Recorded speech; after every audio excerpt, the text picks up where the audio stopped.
Hello HSC 26 এর আমার ছোট্ট ছোট্ট বাচ্চারা, তোমরা সবাই কেমন আছো? ওয়ালাইকুম আসসালাম ভাইয়া। ওয়ালাইকুম আসসালাম। আমাদের সাথে শুরুতেই 220 জন উপস্থিত আছে। তো সময়ের সাথে সাথে পার্টিসিপেন্টস আরো বেড়ে যাচ্ছে। তো অনেকদিন পর তোমাদের সাথে আবারও দেখা। মাঝখানে একটা মেকআপ ক্লাস নেওয়ার জন্য আসছিলাম, প্রক্সি নেওয়ার জন্য আসছিলাম। আর এই ক্লাসটার জন্য আমরা অনেকদিন ধরে অপেক্ষা করছি। আমরা সবাই অপেক্ষা করছি। তো আমরা প্রত্যেকে জানি আজকের ক্লাসে আমরা কি নিয়ে আলোচনা করব? আমরা আজকের ক্লাসে গুণগত রসায়নের one of the most important একটা টপিক, বুঝছো? সেটা হচ্ছে দ্রাব্যতা। আলহামদুলিল্লাহ ভাই আমি ভালো আছি। অনেকেই আজকে হয়তোবা আমার সাথে ১ম ক্লাস করছো। তো তোমাদের জন্য আমি আমার পরিচয়টা একটু বলে দিচ্ছি। সেটা হচ্ছে আমি সাখাওয়াত হোসেন শোভন। আমি গত ৬ বছর ধরে তোমাদেরকে এসএসসি এবং এইচএসসির আহ রসায়ন পড়াচ্ছি। প্রায় লক্ষাধিক আরো বেশি হবে। অনলাইন অফলাইন মিলিয়ে পড়াইছি। তোমরা যারা ঢাকার মোহাম্মদপুর সায়েন্স ল্যাব বা বকশীবাজার ওই এলাকায় আছো, তোমরা বা তোমাদের বড় ভাইয়ারা হয়তোবা আমার ক্লাস করে থাকবে বা চিনে থাকবে। ঠিক আছে? একটু জিজ্ঞেস করবা যে সুখন ভাইয়াকে চেনো কিনা বা চেনেন কিনা। ঠিক আছে? হ্যাঁ, শাওন ভাইয়া ক্লাস নিবে, শিশির ভাইয়া ক্লাস নিবে, আমি ক্লাস নিব। ইনশাআল্লাহ ৩ জন মিলেই তোমাদেরকে আমরা রসায়ন শেখাবো। আর ছোট্ট একটা চ্যালেঞ্জ তো আমি আগেই দিয়ে দিছিলাম যে তোমরা কখনো এই কনটেন্ট, টপিক পড়ানো এটা নিয়ে কখনোই তোমাদের কোনো টেনশন থাকবে না। এতটুকু তোমরা সিওর থাকতে পারো যে বাংলাদেশের বেস্ট কনটেন্ট গুলো তোমরা এখানে পাবা। ঠিক আছে? ওয়ালাইকুম আসসালাম ভাইয়া। উম আচ্ছা। তোমরা গ্রুপে প্রবলেম গুলা আ জিজ্ঞেস করবা। আমরা চেষ্টা করব সময় অনুসারে সেই প্রবলেম গুলা সলভ করে দেওয়ার। ঠিক আছে? ওয়ালাইকুম আসসালাম। তাহলে আমরা কি ক্লাসটা শুরু করতে পারি? হ্যাঁ, সময়ের সাথে সাথে আরো পার্টিসিপেন্টস জয়েন করবে। এখন বাজে হচ্ছে ৭টা ২। তো আমরা ৭টা ৫ এ মনে হয় শুরু করতে পারি। হ্যাঁ, মারুফ খান, এবার একটু আ মনোযোগ দিয়ে খাতা কলম সামনে নিয়ে পড়া শুরু করে দাও। আর হ্যাঁ, ক্লাসের নিয়মটা আমি একটু বলি। শুরুতে কিন্তু আমি অনেকগুলা কনসেপ্ট শেখাবো। আজকের শুরুতে আমি কনসেপ্ট শেখাবো। যেমন দ্রবণের প্রকারভেদ। এগুলো তোমাদের আসলে লেখার দরকার নাই। বুঝছো? শুরুতে ০.৫ ঘন্টা আমি জাস্ট তোমাদেরকে বুঝায়া যাবো। বুঝছো? আমি বোর্ডে যেগুলা লিখবো, আমি যেগুলা লিখবো তোমরা সেগুলো লিখবা। আর তোমাদের আরেকটা বিষয় হচ্ছে টপিক গুলো তোমরা একটু লিখে রাখবা, হ্যাঁ? টপিক। স্লাইডের উপরে যে টপিকের নাম লেখা থাকবে তোমরা সেই টপিকের নামগুলা লিখবা। টপিক লিখবা। যে কি পড়ানো হইছে। তাইলে এতটুকু তোমাদের একটা ট্র্যাক থাকবে যে আমরা এই সিরিয়ালে টপিক গুলা পড়ছি। ঠিক আছে? আচ্ছা ভাইয়া কয়টা ক্লাস? এটাতে আমরা ৬ টা ক্লাস নিব। বুঝছো? গুণগত রসায়নের দ্রাব্যতা, দ্রাব্যতার গুণফল, আয়নিক গুণফল, তারপর হচ্ছে তোমার আয়ন শনাক্তকরণ এটা নিয়ে টোটাল ৬ টা ক্লাস নিব। হ্যাঁ ভাইয়া, রসায়ন অনেক কঠিন লাগে কিন্তু জাস্ট আর ৬ টা মাস যেতে দাও দেখবে যে রসায়ন সহজ হয়ে যাবে। একটা বিষয় ঠিক যে কলেজে কিন্তু স্পেশালি এইচএসসি তে আমরা এত বেশি রসায়ন পড়ি না। কেন জানি আমরা অনেকেই পড়ি না। ইভেন আমি নিজেও। আমি কিন্তু এইচএসসি পর্যন্ত আ সবচেয়ে বেশি সময় দিছি ফিজিক্সে। তারপরে ম্যাথে, সবচেয়ে কম দিছি রসায়নে। কিন্তু আমি অ্যাডমিশনে যেয়ে দেখলাম রসায়ন এমন একটা সাবজেক্ট যেটা তোমাকে বিশ্ববিদ্যালয়ে চান্স পাওয়াই দিবে। আর ফিজিক্স এবং ম্যাথ এই ২ টার কোনো একটা তোমাকে এই র‍্যাংক ভালো করার জন্য হেল্প করবে। বুঝছো? রসায়নে যে প্রশ্নগুলো আসে মোটামুটি সবাই কিন্তু এগুলোতে ভালো পারে। তো তোমাদেরকে এতটুকু এনশিওর করতে হবে যা আছে ভাইয়া, বইয়ে যা আছে, সিলেবাসে যা আছে A to Z কিন্তু সব শেষ করে ফেলতে হবে। কারণ এই কেমিস্ট্রি তোমাকে এমন একটা নাম্বার তুলে দিবে যে নাম্বার দিয়ে তোমার চান্স হয়ে যাবে। বুঝছো? আর তারপরে টপ করবা হচ্ছে ওই ম্যাথের, ফিজিক্সের ওই কনসেপ্ট গুলা দিয়ে। তো আমি আমি যেটা বলব যে ২ টা ফিজিক্স বা কেমিস্ট্রি বা ম্যাথ এই বিষয়গুলো না যেকোনো ২ টা খুব ভালো করে পড়তে হবে। একদম পুরা বা ঝাঁঝরা করে ফেলতে হবে। ধরো যে তোমার ফিজিক্স বেশ ভাল লাগে। তো ভাই তুমি ফিজিক্সে কোনো কিছু বাদ দিও না আর। বুঝছো? তোমার একটা স্ট্রং পয়েন্ট কিন্তু থাকতে হবে। যে স্ট্রং পয়েন্টে মোটামুটি ধরে নিবা যে আমি আ যেখান থেকে যেভাবেই আসুক আমি পারব। বুঝছো? অনেক সময় দেখা যায় হায়ার ম্যাথে এমন কঠিন কিছু প্রশ্ন চলে আসে যে এনাম ভাইয়ের মতো জিনিয়াস হওয়া ছাড়া আমরা আসলে এগুলো সলভ করতে পারব না। তো তুমি এগুলা বাদ দিয়ে আসবা। বুঝছো? ধরো যে ফিজিক্সে মাঝে অপটিক্স থেকে বা ভৌত আলোক বিজ্ঞান থেকে এমন কিছু প্রশ্ন চলে আসে যে শুভ ভাইয়া, জিমি ভাইয়ের মতো জিনিয়াস না হলে এগুলো অ্যান্সার করা সম্ভব না। তো তখন কি করবে, এগুলো একটু বাদ দিয়ে আসবা। কিন্তু রসায়নে এমন কোনো প্রশ্ন তোমাকে দিবে না যেটা তুমি পারবা না, বুঝছো? একটু পরিশ্রম করবা, দেখবা যে তুমি পেরে গেছো। তো আমি বলবো কি যে রসায়নটা একটু সবকিছু থরলি এ টু জেড পড়ে ফেলবা, কোনো কিছু বাদ দিবা না। তো এটা তোমাকে এটলিস্ট চান্স পাওয়াই দিবে, আমি এতটুকু আহ নিশ্চয়তা তোমাদেরকে দিতে পারি। ঠিক আছে? আচ্ছা, যৌগের নাম মনে থাকে না, প্র্যাকটিস করবা। রসায়ন ইজ ওয়ান এন্ড অনলি একটা প্র্যাকটিস করার সাবজেক্ট। বেশি বেশি করে লিখবা, যথেষ্ট। আচ্ছা, তাহলে আমরা শুরু করি আজকের পড়া। দেখো ভাই, আজকে আমরা কি কি শিখবো? টপিকে যাওয়ার আগে আমি চ্যাপ্টারটা নিয়ে তোমাদেরকে একটু ভালো ধারণা দিয়ে আসি। আচ্ছা, কোয়ার্টার 1 এ ক্লাস করতে পারো নাই তো সময় তো আছে, তোমাদের কিন্তু প্রচুর সময় আছে ভাইয়া। তোমরা জাস্ট কলেজে উঠছো, তোমরা যথেষ্ট সময় পাচ্ছ, শিখো। তোমাদেরকে একদম টপ নচ কন্টেন্ট গুলা দিয়ে দিচ্ছে, এগুলো তোমরা দেখো, বারবার করে দেখো, অন্য কোথাও সময় নষ্ট করার দরকার নাই। ক্লাসগুলা দেখো, নিজের হাতে বই আছে, বইগুলা সলভ করো, আর ম্যাথের জন্য একটা সলভ রেখে দিবা, তাই না? কেতাব পড়ো বা এসইউ পড়ো, যাই পড়ো, এই বইয়ের সাথে একটা করে সলভ রাখতে হবে, বুঝছো? কারণ ম্যাথের জন্য ওই একটা সমাধান বই রাখা জরুরি। ঠিক আছে? শিখা পরীক্ষা এগুলা এগুলা ইনশাল্লাহ পড়ানো হবে। ইয়েস, দেখবা আয়ন শনাক্তকরণ এমন ভাবে পড়াবো যেন তোমরা ল্যাবে বসে এই কাজটা করতেছো। ঠিক আছে? আমার একটা এক্সপেরিয়েন্স তোমাদের সাথে শেয়ার করি ভাইয়ারা, আশা করি তোমাদের ভালো লাগবে। হ্যাঁ, আদাব ভাইয়া, আশা করি ভালো আছো সবাই।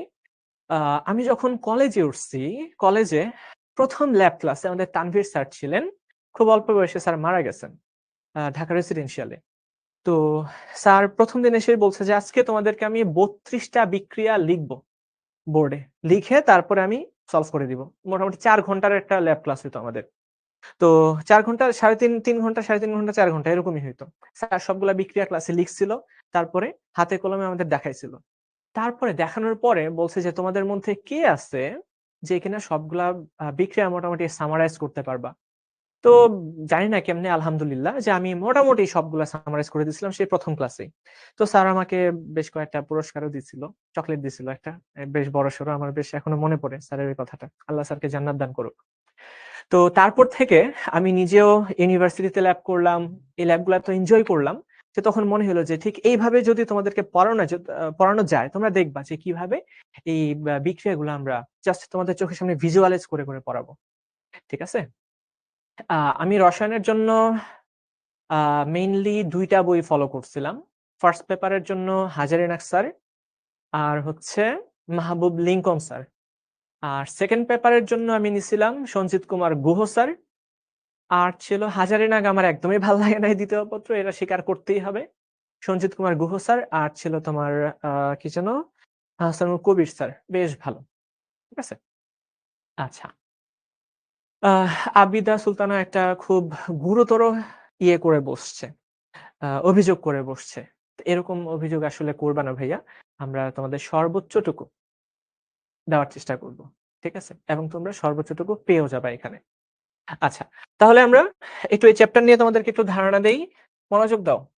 আমরা বিশ্লেষণী রসায়ন, রসায়নে আমরা যে কাজগুলা করি ল্যাবে বা বিভিন্ন জায়গায়, রসায়নের যে ক্যালকুলেশন গুলা করি, এই সব কিছু রসায়নের একটা শাখায় পড়ানো হয়, সেটা হচ্ছে তোমার বিশ্লেষণী রসায়ন।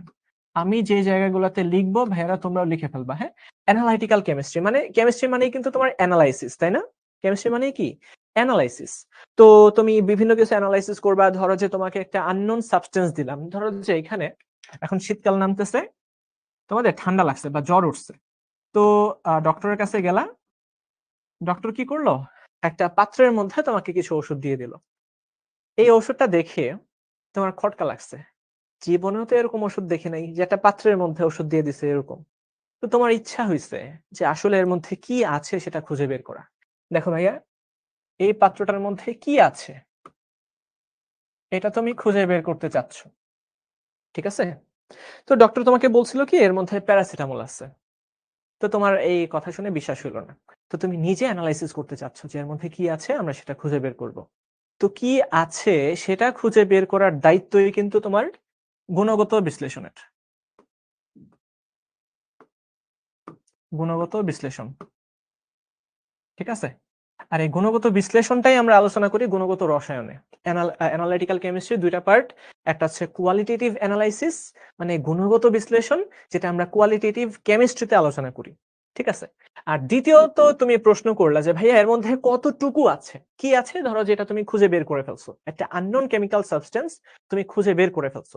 আর দ্বিতীয়ত তুমি প্রশ্ন করবা যে এর মধ্যে যাই থাকার কথা কতটুকু আছে, কতটুকু আছে।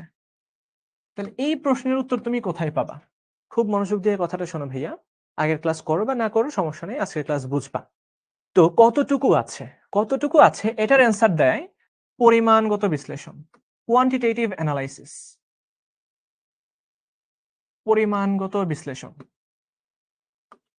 আমাকে কেউ কি বলতে পারবা এই পরিমাণগত বিশ্লেষণ তোমাদের কোন অধ্যায়ে পড়ানো হয়? দেখি তো তোমরা বইয়ের চ্যাপ্টার গুলা নিয়ে একটু ধারণা পাইছো কিনা, আমাকে একটু বলো যে পরিমাণগত বিশ্লেষণ নিয়ে আমরা কোন চ্যাপ্টারে আলোচনা করি, আমাকে একটু ঝটপট করে বলে দাও। এই পরিমাণগত বিশ্লেষণ আমরা আমাদের ইন্টারমিডিয়েটের বইয়ের কোন চ্যাপ্টারে আলোচনা করি? এটা হচ্ছে দ্বিতীয় পত্রের তৃতীয় অধ্যায়ে। ভাই এটা হচ্ছে দ্বিতীয় পত্রের তৃতীয় অধ্যায়ে, সাবাস। এটা আমরা দেখতে পাবো আমাদের সেকেন্ড পেপারের থার্ড চ্যাপ্টারে, সেকেন্ড পেপারের থার্ড চ্যাপ্টারে। ঠিক আছে, সেখানে আমরা মোল নাম্বার, তারপরে হচ্ছে ঘনমাত্রা, আরো আছে তোমার টাইট্রেশন, এগুলো নিয়ে আলোচনা করব। আর এইখানে দেখো কি আছে সেটা খুঁজে বের করার জন্য চ্যাপ্টারের শুরুতেই ছিল পরমাণু, পরমাণুর মডেল, একদম পদার্থের ক্ষুদ্রতম গাঠনিক অংশে আমরা চলে গেছিলাম। তারপরে আমরা আলোচনা করতে হচ্ছে তোমার বর্ণালী নিয়ে, বর্ণালী।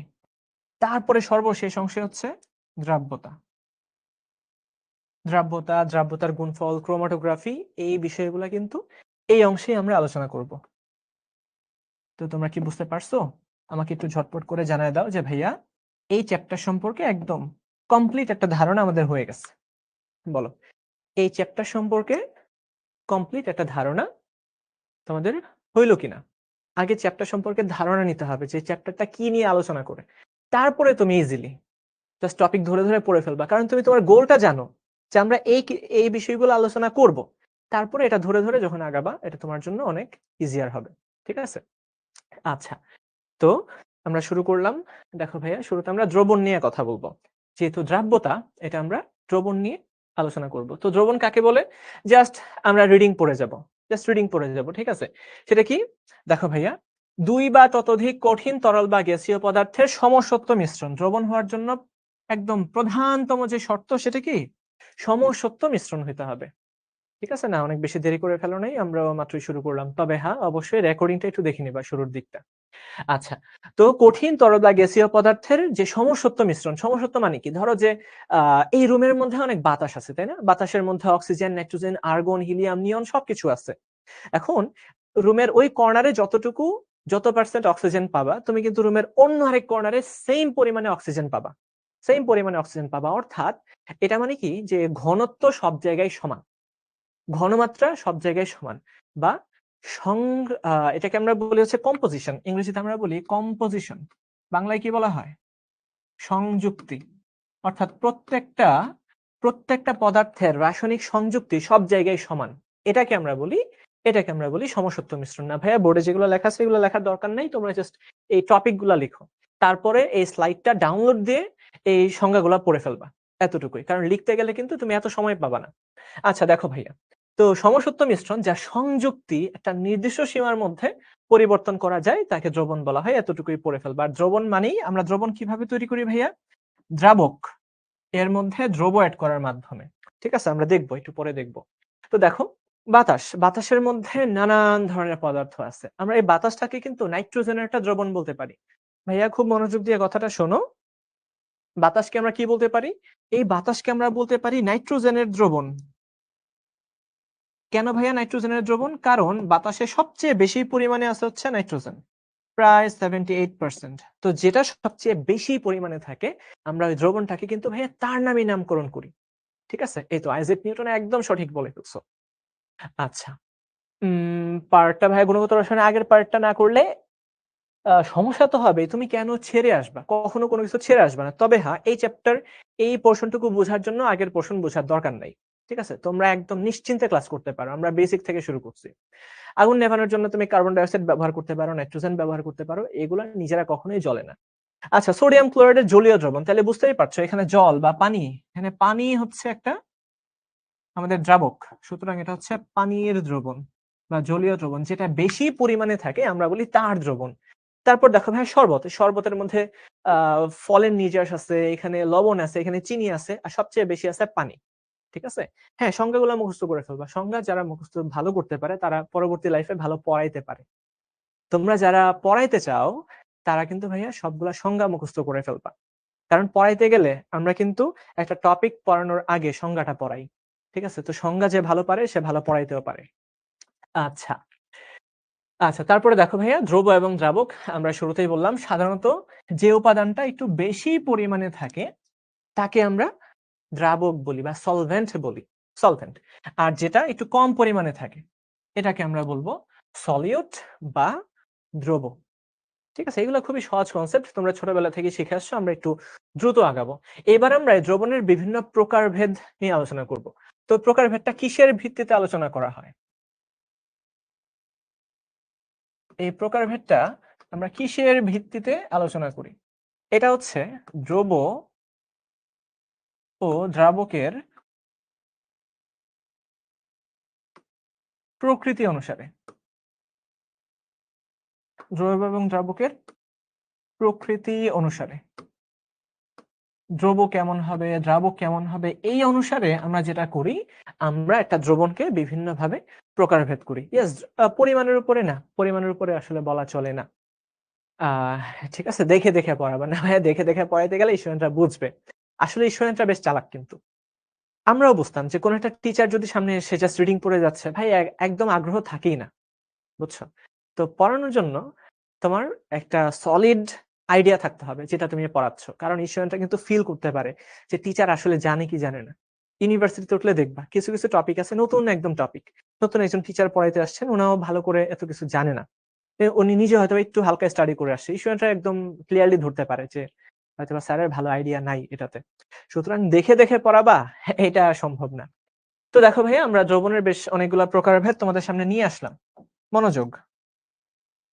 দ্রব, দ্রব যদি হয় গ্যাস আর দ্রাবকও যদি হয় গ্যাস, তার মানে গ্যাসের মধ্যে গ্যাসের দ্রবণ।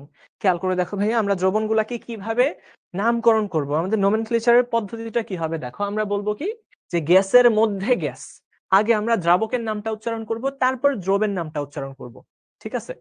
আচ্ছা, এরপরে আমরা বলবো যে তরলের মধ্যে গ্যাস, আমরা বলবো কঠিনের মধ্যে গ্যাস, গ্যাসের মধ্যে তরল, তরলের মধ্যে তরল, কঠিনের মধ্যে তরল, তরলের মধ্যে কঠিন, কঠিনের মধ্যে কঠিন। এই কাহিনী বোঝা গেল? বলো বুঝতে পারছো কিনা কথাটা? তাহলে আমরা যদি গ্যাসের মধ্যে গ্যাসের কথা বলি, এটা হচ্ছে আমাদের যে বায়ুমণ্ডল সেটা, তাই না? নাইট্রোজেনের মধ্যে অন্যান্য সবগুলা গ্যাস দ্রবীভূত আছে বলে আমরা ধরে নিব। আচ্ছা, শিক্ষতে টিচার হতে চাও তোমরা অনেকে, অবশ্যই হবা ভাইয়া, আমরা কিন্তু এটা প্রাধান্য দিব। যদি তোমরা শিক্ষক স্টুডেন্ট হয়ে থাকো, প্লাস তোমরা আউটস্ট্যান্ডিং রেজাল্ট যদি করতে পারো, আর আমাদের একটু যদি পরিচয় থাকে, তাইলে কিন্তু তোমাদেরকে প্রাধান্য দেওয়া হবে টিচার হিসেবে। তারপর দেখো ভাইয়া, তরলের মধ্যে গ্যাস, এটার উদাহরণ কি হতে পারে? এই যে দেখো, আমরা পানির মধ্যে অনেক সময় কার্বন ডাই অক্সাইডকে দ্রবীভূত করে রাখি, যেমন সফট ড্রিঙ্কস গুলা তোমরা দেখছো, সফট ড্রিঙ্কস এর মুখ খুললে কিন্তু এখানে গ্যাস বের হয়ে আসে, তাই না? গ্যাস বের হয়ে আসে। তো এটাই, এই পানির মধ্যে আমরা অ্যামোনিয়াকে দ্রবীভূত করতে পারি, কার্বন ডাই অক্সাইডকে দ্রবীভূত করতে পারি, হাইড্রোজেন ক্লোরাইডকে দ্রবীভূত করতে পারি। ইভেন এই পানির মধ্যে কিন্তু ভাইয়া অক্সিজেন গ্যাসও দ্রবীভূত থাকে, তোমরা জানো কিনা এটা? পানির মধ্যে কিন্তু অক্সিজেন গ্যাস দ্রবীভূত থাকে। যেমন জলজ উদ্ভিদ এবং প্রাণী, তারা এই দ্রবীভূত অক্সিজেনটা গ্রহণ করেই কিন্তু বেঁচে আছে। ঠিক আছে? তো তোমরা একটু সিরিয়ালে আগাও, প্রথমেই জিজ্ঞেস করে বসো না যে ভাইয়া কঠিনের মধ্যে গ্যাস কেমনে থাকে। দেখাচ্ছি, একটু পরে দেখাচ্ছি। এতটুকু ধৈর্য কিন্তু তোমাদের লাগবে। এরপরে দেখো, আপাতত খুব বেশি লিখতে হবে না, চাইলে এগুলা লিখতে পারো যদি সময় কুলায়। দেখো ভাইয়া, কঠিনের মধ্যে আমরা গ্যাসীয় পদার্থ রাখতে পারি, যেমন তোমরা হাইড্রোজেনেশন বিক্রিয়াটা পড়ছো, হাইড্রোজেনেশন বিক্রিয়া। সেই হাইড্রোজেনেশন বিক্রিয়ায় কি হয়? অ্যালকিন বা অ্যালকাইনের মধ্যে আমরা হাইড্রোজেনকে সংযোজন করি। তো হাইড্রোজেন সংযোজন করতে যে আমরা প্রভাবক হিসেবে নিকেল, প্লাটিনাম অথবা প্যালাডিয়াম ব্যবহার করতাম। তো এই নিকেল, প্লাটিনাম বা প্যালাডিয়াম কি করতো জানো? হাইড্রোজেন গুলাকে সে অ্যাবজর্ব করে নিত। তার মানে এই সলিডের মধ্যে গ্যাস গুলা অ্যাবজর্ব হয়ে থাকতো। যেমন এই প্যালাডিয়াম, প্লাটিনাম ইত্যাদি ধাতুর মধ্যে হাইড্রোজেন গ্যাস শুরুতে অ্যাবজর্ব হয়, শুরুতে শোষিত হয়। তারপরে এই হাইড্রোজেনটাকে সে সহজে ভেঙে ফেলে এবং সংযোজন বিক্রিয়াটা করে। বোঝা গেল? জাস্ট এটাই। ধাতু কখনো কখনো কি করতে পারে? গ্যাসকে অ্যাবজর্ব করে ফেলতে পারে। এটাকে আমরা বলি কঠিনের মধ্যে গ্যাসের একটা দ্রবণ। তারপরে গ্যাসের মধ্যে তরল, যেমন জলীয় বাষ্প। বাতাসের মধ্যে তোমরা সকালবেলা দেখো যে অনেক জলীয় বাষ্প কি আছে? আ দ্রবীভূত আছে। তারপর তোমরা যখন পারফিউম দাও, পারফিউম দিলে কি হবে? আচ্ছা, হ্যাঁ, স্ক্রিনশট নিতে পারো, সমস্যা নেই। আর কিন্তু পেয়ে যাবা। এটা স্লাইড তো তোমরা পেয়ে যাবা। তো খেয়াল করো, তোমরা যখন পারফিউম দাও তখন কি হয়? তখন কিন্তু এই পারফিউমের তরল কণাগুলা বাতাসের মধ্যে ছড়ায় পড়ে, তাই না? পারফিউমের তরল কণাগুলা কি হয় ভাইয়া? বাতাসের মধ্যে ছড়ায় পড়ে। তাহলে আমরা কি বলবো? বাতাসের মধ্যে পারফিউমের তরল, তো গ্যাসের মধ্যে তরলের দ্রবণ। বুঝা গেল? আকাশ সাহা বুঝতে পারবেন। একটু ধৈর্য ধরে বসেন, কান্নাকাটি করবেন না। তারপর দেখো, এরপর আমরা তরলের মধ্যে তরল। এটা তো ইজি। আমরা পানির মধ্যে ইথানলকে বা পানির মধ্যে অন্য কোনো একটা তরলকে মিশায় দিলাম, অথবা বেনজিনের মধ্যে কেরোসিনকে মিশায় দিলাম। এরকম। আচ্ছা। তারপরে কঠিনের মধ্যে তরল হতে পারে। ভাই এগুলা জাস্ট তোমরা একটু রিডিং দিয়ে নিও, হ্যাঁ? একটু ভালো করে তোমরা রিডিং পড়বা। এটা কিন্তু আর খুব বেশি বোঝানোর কিছু নাই। বোঝানোর অংশ হচ্ছে শেষের অংশটা দেখবা। ওইখানে আমরা অনেক কঠিন, কঠিন ম্যাথ সলভ করাবো। না ভাইয়া, এটা বইয়ে নাই। তো আমরা কিন্তু অ্যাকচুয়ালি তোমাদের সব বইয়েরই একটা নির্যাস বা কম্বিনেশন তোমাদেরকে আমরা দিয়ে দিব। তো তোমরা মনে করবা যে, ভাই আমরা এতগুলা বাজারে বই থাকতে আমরা কি করব? কোন বইটা পড়বো? আসলে আমরা কিন্তু সবগুলা বই থেকেই তোমাদেরকে দিয়ে দিব। আসলে মুখস্থ করতে পারো বা একটু কনসেপ্টটা বুঝতে পারলে পরীক্ষায় যখন আসবে তোমরা আশা করি পারবা। আচ্ছা। তো আমি এটা একটু বলে দিচ্ছি, দেখো ভাইয়া। কঠিনের মধ্যে কিন্তু তরল দ্রবীভূত থাকতে পারে। যেমন মার্কারি। এই মার্কারিটা খেয়াল করে দেখো। মার্কারি, খুব মনোযোগ। তুমি চাইলে এই সোডিয়ামের সাথে যখন তরল মার্কারিকে, এটা কিন্তু লিকুইড, একসাথে মিশায় দিবা, তখন কিছুক্ষণ পরে অটোমেটিক সোডিয়াম এবং মার্কারির একটা সংকর তৈরি হয়ে যাবে। এই সংকরটাকে আমরা বলি অ্যামালগাম। তাহলে ভাইরা তোমরা সবাই একবার করে একটু লিখে দাও দেখি। এই শব্দটা প্রত্যেকে একবার করে লিখো, আমি দেখি। প্রত্যেকে তোমরা একবার করে এই শব্দটা লিখো, অ্যামালগাম। আর অ্যামালগাম কি? অ্যামালগাম হচ্ছে মার্কারি যুক্ত সংকর ধাতু। মার্কারি যুক্ত সংকর ধাতু। লাইফে আরো অনেকবার শুনবা এই শব্দটা।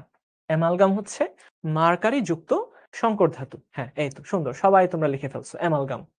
মার্কারি যুক্ত সংকর ধাতুকে আমরা বলি অ্যামালগাম। সাবাস। আচ্ছা, এই তো এখানে লেখা আছে। তারপরে দেখো ভাইয়া, তরলের মধ্যে কঠিন, যেমন আমরা পানির মধ্যে সোডিয়াম ক্লোরাইডকে দ্রবীভূত করে ফেলি। তারপর কঠিনের মধ্যে কঠিন, যেমন ধরো আমরা ব্রোঞ্জ, কপারের সাথে টিন মিশিয়ে ব্রোঞ্জ বানাই, পিতল বা ব্রাশ বা কাঁসা। এই সবগুলা সংকর ধাতু হচ্ছে কঠিনের মধ্যে কঠিনের দ্রবণ। তো এই গেল আমাদের দ্রবণের বিভিন্ন রকমের প্রকারভেদ। ঠিক আছে? এইবার আমরা দেখো, এগুলো খুবই সহজ, আমি একটু তাড়াতাড়ি আগাবো। হ্যাঁ, দশম শ্রেণীতে তোমরা এগুলো পড়ছো। তবে আজকে কিন্তু ম্যাথ করতে হবে ভাইয়া। আমরা দ্রাব্যতার অনেক কঠিন, কঠিন ম্যাথ সলভ করব। ওইটার জন্য নিজেদেরকে একটু প্রস্তুতি নাও। আচ্ছা, তারপরে আমরা দেখব বিভিন্ন ধরনের দ্রবণ, জলীয় দ্রবণ। যেখানে দ্রাবক হিসেবে পানি ব্যবহার করি তাকে জলীয় দ্রবণ বলে। জলীয় দ্রবণ আবার ৩ ধরনের হতে পারে। একটা হচ্ছে ভাইয়া সম্পৃক্ত দ্রবণ, আরেকটা অসম্পৃক্ত দ্রবণ, আর একটা অতিপৃক্ত দ্রবণ। এটা ভেরি, ভেরি ইম্পোর্টেন্ট। এখন আমরা জানবো সেটা। এবং আমি বিশ্বাস করি তোমরা প্রত্যেকে এটা জানো। ঠিক আছে? তো সম্পৃক্ত দ্রবণ কি? ধরো যে তোমার আম্মু তোমাকে খাওয়াইতে বসাইছে। ঠিক আছে? তুমি খাচ্ছ, খাচ্ছ, খাচ্ছ। খেতে, খেতে একটা সময় আর খাওয়ার অবস্থা নাই। তুমি একদম ফুল। আরেকটু খাবা মানেই তুমি বমি করে ফেলে দিবা। এরকম কি কখনো হইছে? হুম, হুম। কখনো কি এরকম হইছে যে খাইতে, খাইতে, খাইতে, খাইতে অবস্থা এমন হয়ে গেছে যে আরেকটু খাইলেই একদম বমি করে ফেলে দিবা? কখনো কারো হয় না এরকম? বাহ! এ কি? আচ্ছা, তাইলে বিয়ে-শাদী করো, তাইলে হয়তোবা হইতেও পারে। শ্বশুর বাড়িতে এমন খাওয়াবে, বমি করার অবস্থা হয়ে যাবে। তার মানে অনেকে তোমরা আবার হ্যাঁও বলতেছো। আচ্ছা, বিয়ে-শাদী করে ফেলছো কিনা কে জানে। তো দেখো, সম্পৃক্ত দ্রবণটা এরকম। সম্পৃক্ত দ্রবণটা এই যে পানির মধ্যে দ্রব এড করতেছো, হ্যাঁ? এড করতে, করতে, করতে, করতে যখন সর্বোচ্চটুকু দ্রবীভূত হয়ে গেছে, ঠিক আছে? যখন সর্বোচ্চটুকু দ্রবীভূত হয়ে গেছে, তারপরে তুমি যদি আরো দাও, তাহলে এটা তলানি হিসেবে জমে যাবে। আর দ্রবীভূত হবে না। তো ওই দ্রবণটাকে আমরা বলি সম্পৃক্ত দ্রবণ। অর্থাৎ একটা দ্রবণ সর্বোচ্চ যতটুকু দ্রবকে দ্রবীভূত করতে পারে, যদি ওই পরিমাণে দ্রব তার মধ্যে দ্রবীভূত থাকে, তাকেই আমরা বলি, কি বলি? সম্পৃক্ত দ্রবণ বলি, স্যাচুরেটেড সলিউশন বলি। ঠিক আছে? আর অসম্পৃক্ত মানে বুঝতেই পারতেছো, এর মধ্যে আরো কিছু এড করা যাবে। তাইলে ভাই একটু লিখে ফেলি। অসম্পৃক্ত মানে কি? আরো দ্রব এড করা যাবে। লিখে ফেলো ভাই। অসম্পৃক্ত হচ্ছে আরো দ্রব এড করা যাবে। এড করা যাবে। এড করলে কি হবে? দ্রবীভূত হবে। আর অতিপৃক্ত দ্রবণটা এরকম, এটা নিয়ে আমি একটু পরে বলতেছি। অতিপৃক্ত দ্রবণটা নিয়ে একটু পরে বলতেছি। আচ্ছা, তাহলে ভাই ১ গ্লাস পানির মধ্যে সর্বোচ্চ কতটুকু চিনি মেশানো যাবে? এটাই হচ্ছে দ্রাব্যতার ম্যাথ। মিশায়েল উল হক, বা কি যেন তোমার নামটা? মিশায়েল করিম। আচ্ছা, তুমি যে প্রশ্নটা করছো, এটার অ্যান্সার কিন্তু পরেই পাবা। বুঝা গেল? ফাহমিদা বলল যে ক্লাসটা নাকি আসে না। তুমি একবার একটু লিভ নিয়ে তারপরে আসো। ঠিক আছে? লিভ নিয়ে আসো, তাইলেই হয়ে যাবে। আচ্ছা, আমরা সামনে আগাই। এই তো যেটা বললাম, সম্পৃক্ত দ্রবণ। তারপর হচ্ছে ভাইয়া অসম্পৃক্ত দ্রবণ, যার মধ্যে আরো কিছু দ্রব এড করা যাবে এবং সেটা কি হবে? দ্রবীভূত হবে। ওটাকে আমরা বলবো অসম্পৃক্ত দ্রবণ। এবার আমরা দেখি অতিপৃক্ত দ্রবণটা কি? Super saturated solution. ভাইরা সবাই একটু এটা লিখো, সুপার স্যাচুরেটেড সলিউশন।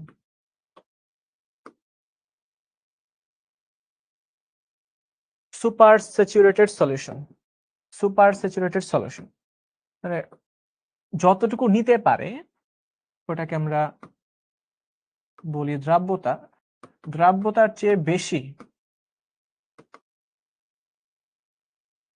দ্রাব্যতার চেয়ে বেশি দ্রব দ্রবীভূত থাকলে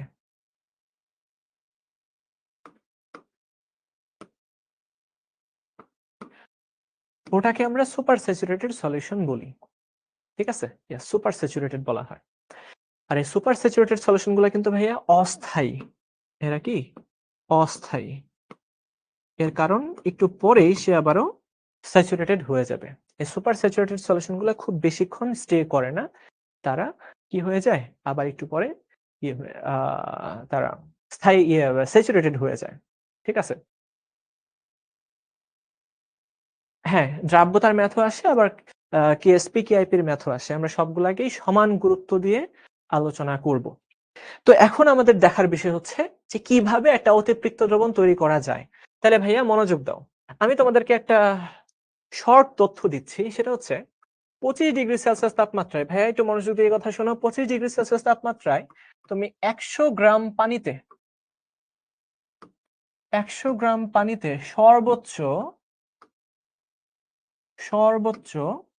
36 গ্রাম লবণ, খাদ্য লবণ যেটাকে আমরা বলি সোডিয়াম ক্লোরাইড, দ্রবীভূত হতে পারে। দ্রবীভূত হতে পারে। ঠিক আছে? এগুলা মুখস্থ করতে হবে না, এগুলা সবসময় পরীক্ষায় দেওয়াই থাকে। তো তোমাদের কাছে একটা প্রশ্ন করি। দেখেন ভাইয়া, আমি এখানে 200 গ্রাম পানি নিলাম। 200 গ্রাম পানি। খুব মনোযোগ এবং এটা খাতায় লিখো। 200 গ্রাম পানি, এর মধ্যে আমি 72 গ্রাম সোডিয়াম ক্লোরাইড যোগ করলাম। তাহলে আমাকে বলো দেখি, এটা এই দ্রবণটা এটা কি সম্পৃক্ত, অসম্পৃক্ত নাকি অতিপৃক্ত? আমাকে একটু ঝটপট করে অ্যান্সারটা বলে দাও দেখি। আচ্ছা, আমার লেখা বোঝো না অনেকেই? সমস্যা নেই, আস্তে ধীরে পরিচিত হয়ে যাবা লেখার সাথে। কারণ এটা আমার একদম আমি খুব ইউজড টু এটাতে। গত ৫-৬ বছর পড়াইতে পড়াইতে আমি যখন প্রথম কোনো ব্যাচে ঢুকি, তারা বলে যে ভাই আপনার লেখা আমি বুঝতেছি না। আমি বলি যে কোনো প্যারা নেই, কয়েকদিন পরে অটোমেটিক ইউজড টু হয়ে যাবে, তোমরা নিজেরাও ইউজড টু হয়ে যাবা। সাবাস, তোমরা সবাই সঠিক অ্যান্সার দিচ্ছ। ভাই এটা হচ্ছে সম্পৃক্ত দ্রবণ। কারণ 100 গ্রামে যদি 36 গ্রাম যোগ হইতে পারে সর্বোচ্চ, তাহলে এখানে দেখো 200 গ্রাম পানির মধ্যে 72 গ্রাম সোডিয়াম ক্লোরাইড আছে। দ্যাট মিন্স এটা কিন্তু ভাই একটা সম্পৃক্ত দ্রবণ। তার মানে এটা আমরা বুঝে গেছি এটা কি একটা সম্পৃক্ত দ্রবণ। সম্পৃক্ত দ্রবণ। মজার বিষয় হচ্ছে তুমি যদি এটা টেম্পারেচার বাড়াও, ধরো যে এটা তুমি তাপমাত্রা বাড়াচ্ছ, লিখো। তাপমাত্রা যদি আমরা বৃদ্ধি করি তাইলে দেখা যায় এই সলিউশনটা আরো বেশি পরিমাণে দ্রবকে নিতে পারে। ধরো যে আমি তাপমাত্রা করে ফেললাম 50°C, 50°C। তাইলে আমাকে বলো এই অবস্থায় সে কি আর সম্পৃক্ত থাকলো? আমি আবারও প্রশ্নটা করি, যখন আমরা পানির তাপমাত্রা বাড়ায় দেই তখন সে আরো বেশি বেশি দ্রবকে দ্রবীভূত করতে পারে। তাইলে 25°তে এখানে 72 গ্রাম ছিল 200 গ্রাম পানিতে, আমি এখন তাপমাত্রা বাড়ায় 50 করে ফেলছি, তাহলে এটা কি আর সম্পৃক্ত থাকবে? না ভাইয়া, এটা সম্পৃক্ত থাকবে না, তখন এটা হয়ে যাবে অসম্পৃক্ত।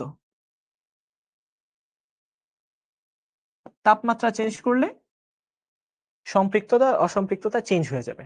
আচ্ছা, এবার তোমরা বুঝতে পারছো এটা অসম্পৃক্ত। তার মানে কি আমরা এর মধ্যে আরো দ্রব অ্যাড করতে পারবো? দেখো ভাই, আমরা এর মধ্যে কি করতে পারবো? আরো দ্রব অ্যাড করতে পারবো। ঠিক আছে, তাহলে আমরা আরো কিছু দ্রব অ্যাড করি। আরো NaCl দিলাম। আরো যদি NaCl দেই, দিয়ে ধরো যে এটাকে আমরা সম্পৃক্ত বানায় ফেললাম, অসম্পৃক্তটাকে কি করলাম? সম্পৃক্ত বানাইলাম। তোমরা জাস্ট আমার কথাটা শোনো, এই অসম্পৃক্তটাকে আমরা কি করলাম? সম্পৃক্ত বানায় দিলাম। বানানোর পর আবার এটাকে আমরা 25°তে নিয়ে আসি।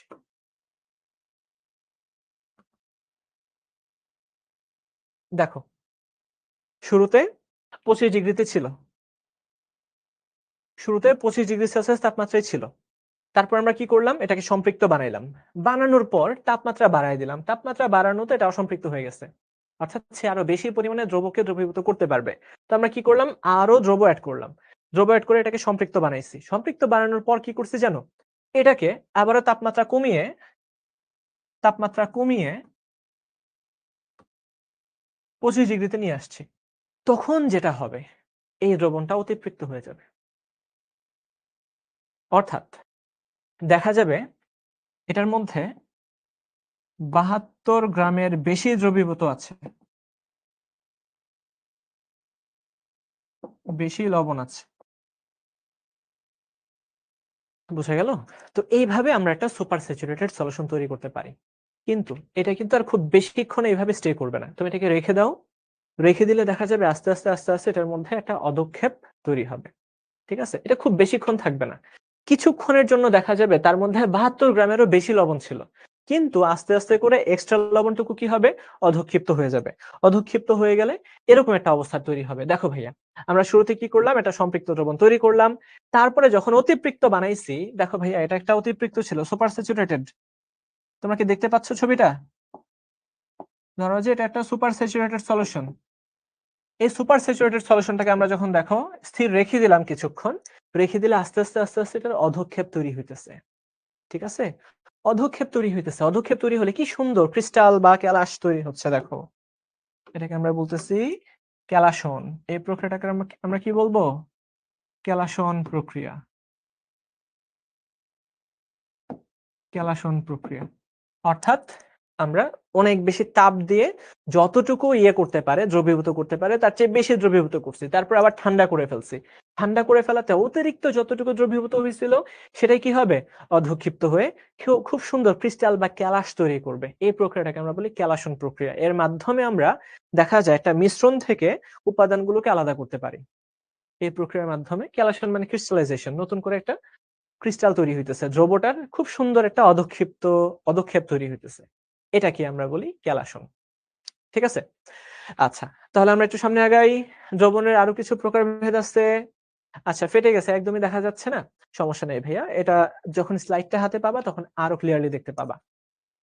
অধক্ষেপ সবসময় যে সাদা হবে এরকম না। যারা কিনা অবস্থান্তর মৌল না, তারা সাদা অধক্ষেপ তৈরি করে। আর যারা অবস্থান্তর, তাদের অধক্ষেপটার বিভিন্ন কালার থাকে। ঠিক আছে? ওটা আমরা দেখব। তাহলে দেখো ভাইয়া, দ্রবণের আরো কিছু প্রকারভেদ আছে। একটা হচ্ছে তোমার আয়নিক দ্রবণ, আর একটা হচ্ছে আণবিক দ্রবণ। এই মনোযোগ দাও। আয়নিক দ্রবণ আর একটা কি? আণবিক দ্রবণ। তাহলে আমরা একটু বোঝার চেষ্টা করি ভাইয়া, আয়নিক দ্রবণ কি? ধরো তুমি এই যে সোডিয়াম ক্লোরাইড, এই লবণটাকে পানিতে যুক্ত করছো, পানির মধ্যে অ্যাড করছো। তো এখন কি হবে জানো? এই সোডিয়াম প্লাস এই ক্লোরিন মাইনাস, তারা দুইটা আলাদা হয়ে যাবে, সেপারেট হয়ে যাবে। এটাকে আমরা বলবো অ্যাকুয়াস। Cl মাইনাস এটাও কি অ্যাকুয়াস, এই যে অ্যাকুয়াস। তার মানে এই যে সোডিয়াম প্লাস এর চারপাশে পানির মাইনাস অংশ ঘিরে রাখছে, আর Cl মাইনাস এর চারপাশে পানির প্লাস অংশ ঘিরে রাখছে। অর্থাৎ আমরা যখন এই সোডিয়াম ক্লোরাইডটাকে পানিতে অ্যাড করছি, পানিতে অ্যাড করলে দেখা যায় যে সোডিয়াম ক্লোরাইড একদম বিশ্লিষ্ট হয়ে যায় বা ভেঙে যায়। তো কারা কারা এরকম আয়নিক দ্রবণ তৈরি করে? যারা কিনা তড়িৎ বিশ্লেষ্য। ভাইয়ারা একটু লিখে রাখো, তড়িৎ বিশ্লেষ্য। নাম শুনছো আশা করি 9 10-এ। তড়িৎ বিশ্লেষ্য পদার্থসমূহ যখন পানিতে যায় তখন তারা ভেঙে যায় বা বিশ্লেষিত হয়ে যায়। বিশ্লেষিত হয়ে দেখো বিভিন্ন আধান তৈরি করে, ক্যাটায়ন তৈরি করে, অ্যানায়ন তৈরি করে। তো যেহেতু বিভিন্ন আয়ন তৈরি করতেছে, তাই এই দ্রবণটাকে আমরা কি বলি? আয়নিক দ্রবণ বলি। বলো এটা বুঝতে পারছো কিনা?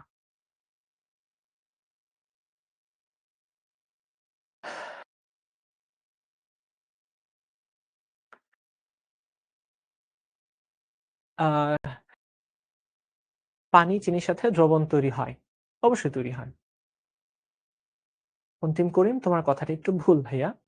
এটা দ্রবণ তৈরি করে, আমরা দেখব। আয়নিক দ্রবণ হচ্ছে এটা। আর এরপর হচ্ছে তোমাদের আণবিক দ্রবণ, যে উদাহরণটা তুমি দিছো।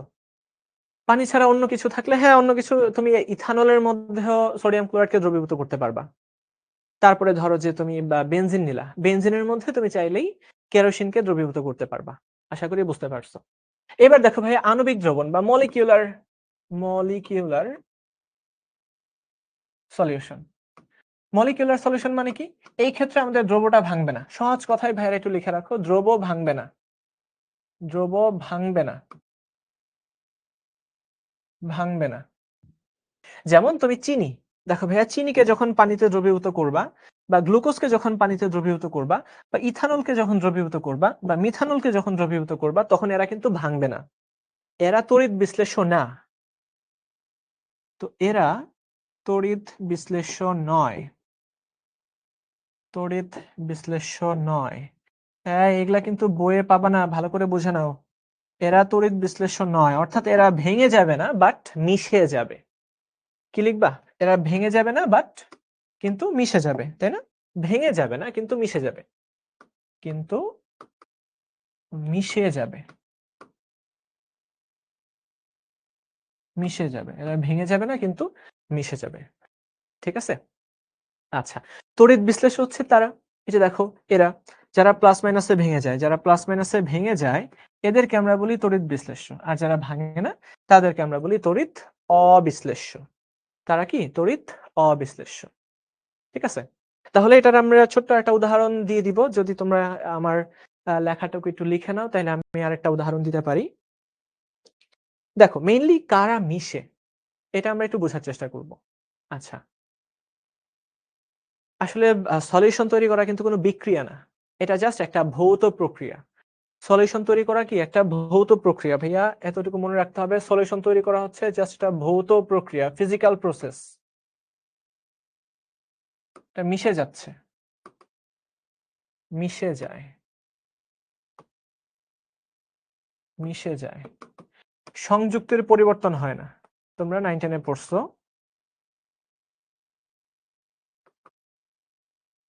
মানে নতুন কিছু তৈরি হয় না, বা নতুন কিছু তৈরি হয় না।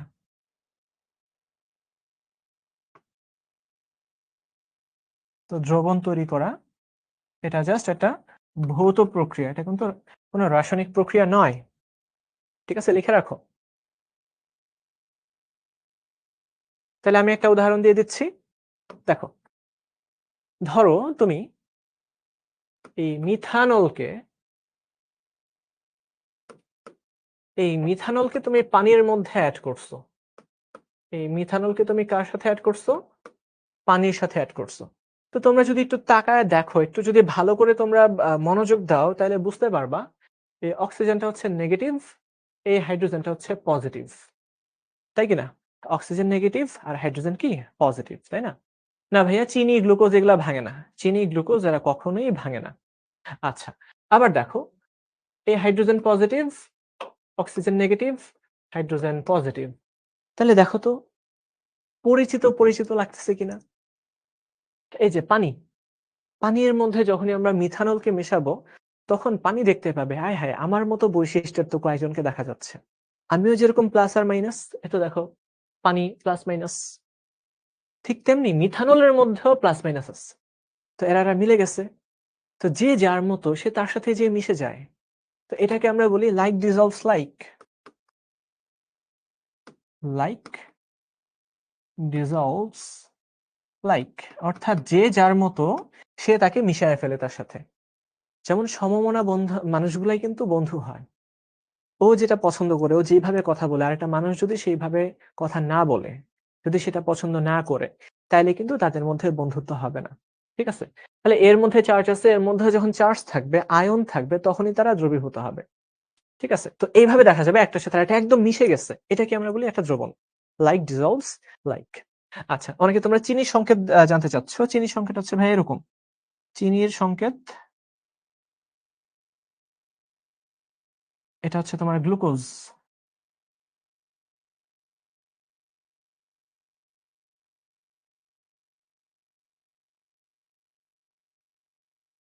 এটা হচ্ছে গ্লুকোজ। গ্লুকোজ। এটা চিনির চেয়ে একটু কম মিষ্টি এবং গ্লুকোজের মধ্যে দেখো এই যে অনেকগুলা প্লাস মাইনাস আছে। গ্লুকোজের মধ্যে কি আছে? এই যে দেখো OH, OH, এই OH গুলা থাকার কারণেই এরা পানির সাথে মিশে। OH মানে কি? OH মানে হচ্ছে এই যে প্লাস মাইনাস হয়ে যায়। তো আকাশ সাহা বলল যে পানি ভাঙলে না ভাই, অ্যাকচুয়ালি পানি অত বেশি ভাঙে না। আচ্ছা, তো আশা করি বুঝা গেলাম, বুঝতে পারছো, বুঝতে পারছো। তো আমরা সামনে আগাই। এটা আসলে অত বেশি ইম্পর্টেন্ট কিছু না, জাস্ট তোমরা ধারণাটা রাখো। ঠিক আছে? আচ্ছা, C6H12O6। আর যদি চিনির কথা বলো ভাইয়া, চিনির সংকেত হচ্ছে চিনি C12H22O11। এটা আসলে সুক্রোজ। এটা রাসায়নিক নাম কি? সুক্রোজ।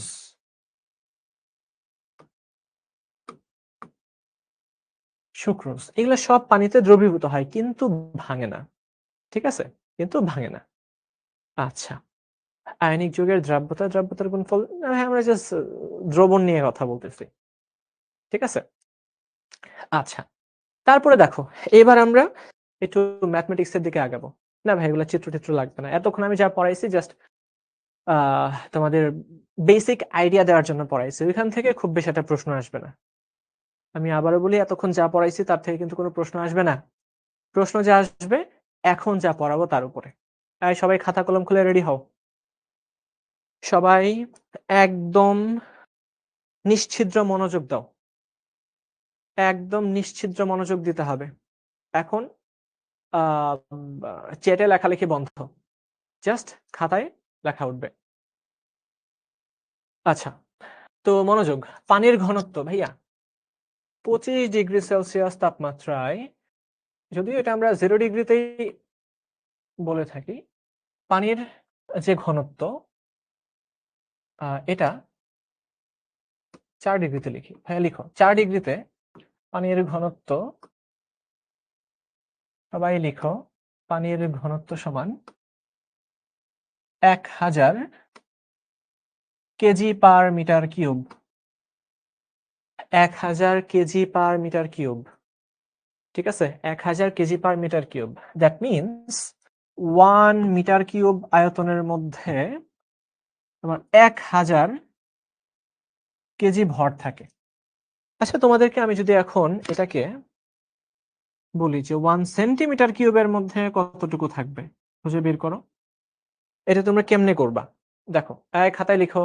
কেউ কিন্তু কমেন্টিং করবা না, বলে দিচ্ছি।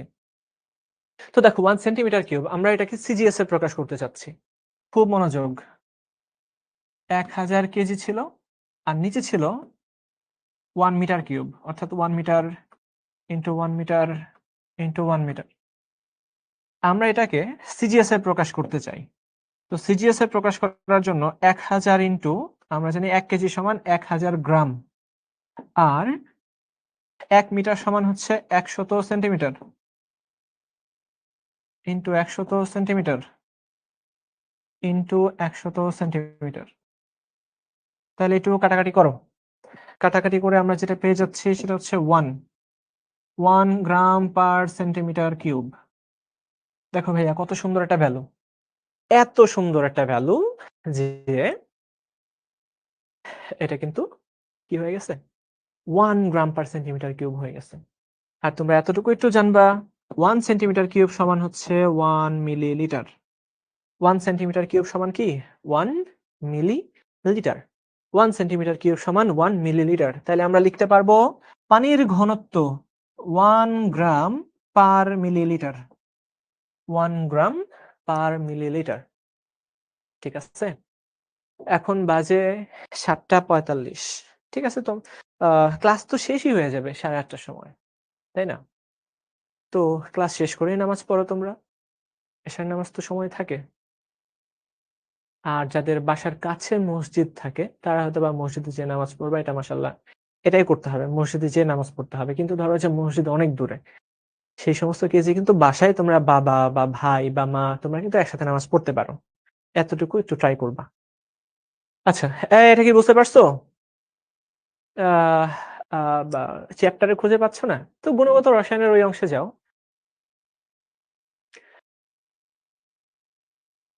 মুখস্থ করার দরকার নেই, বুঝতে পারলেই হবে। আচ্ছা, তাইলে এরপরে দেখো পানির ঘনত্ব আমরা চিনলাম।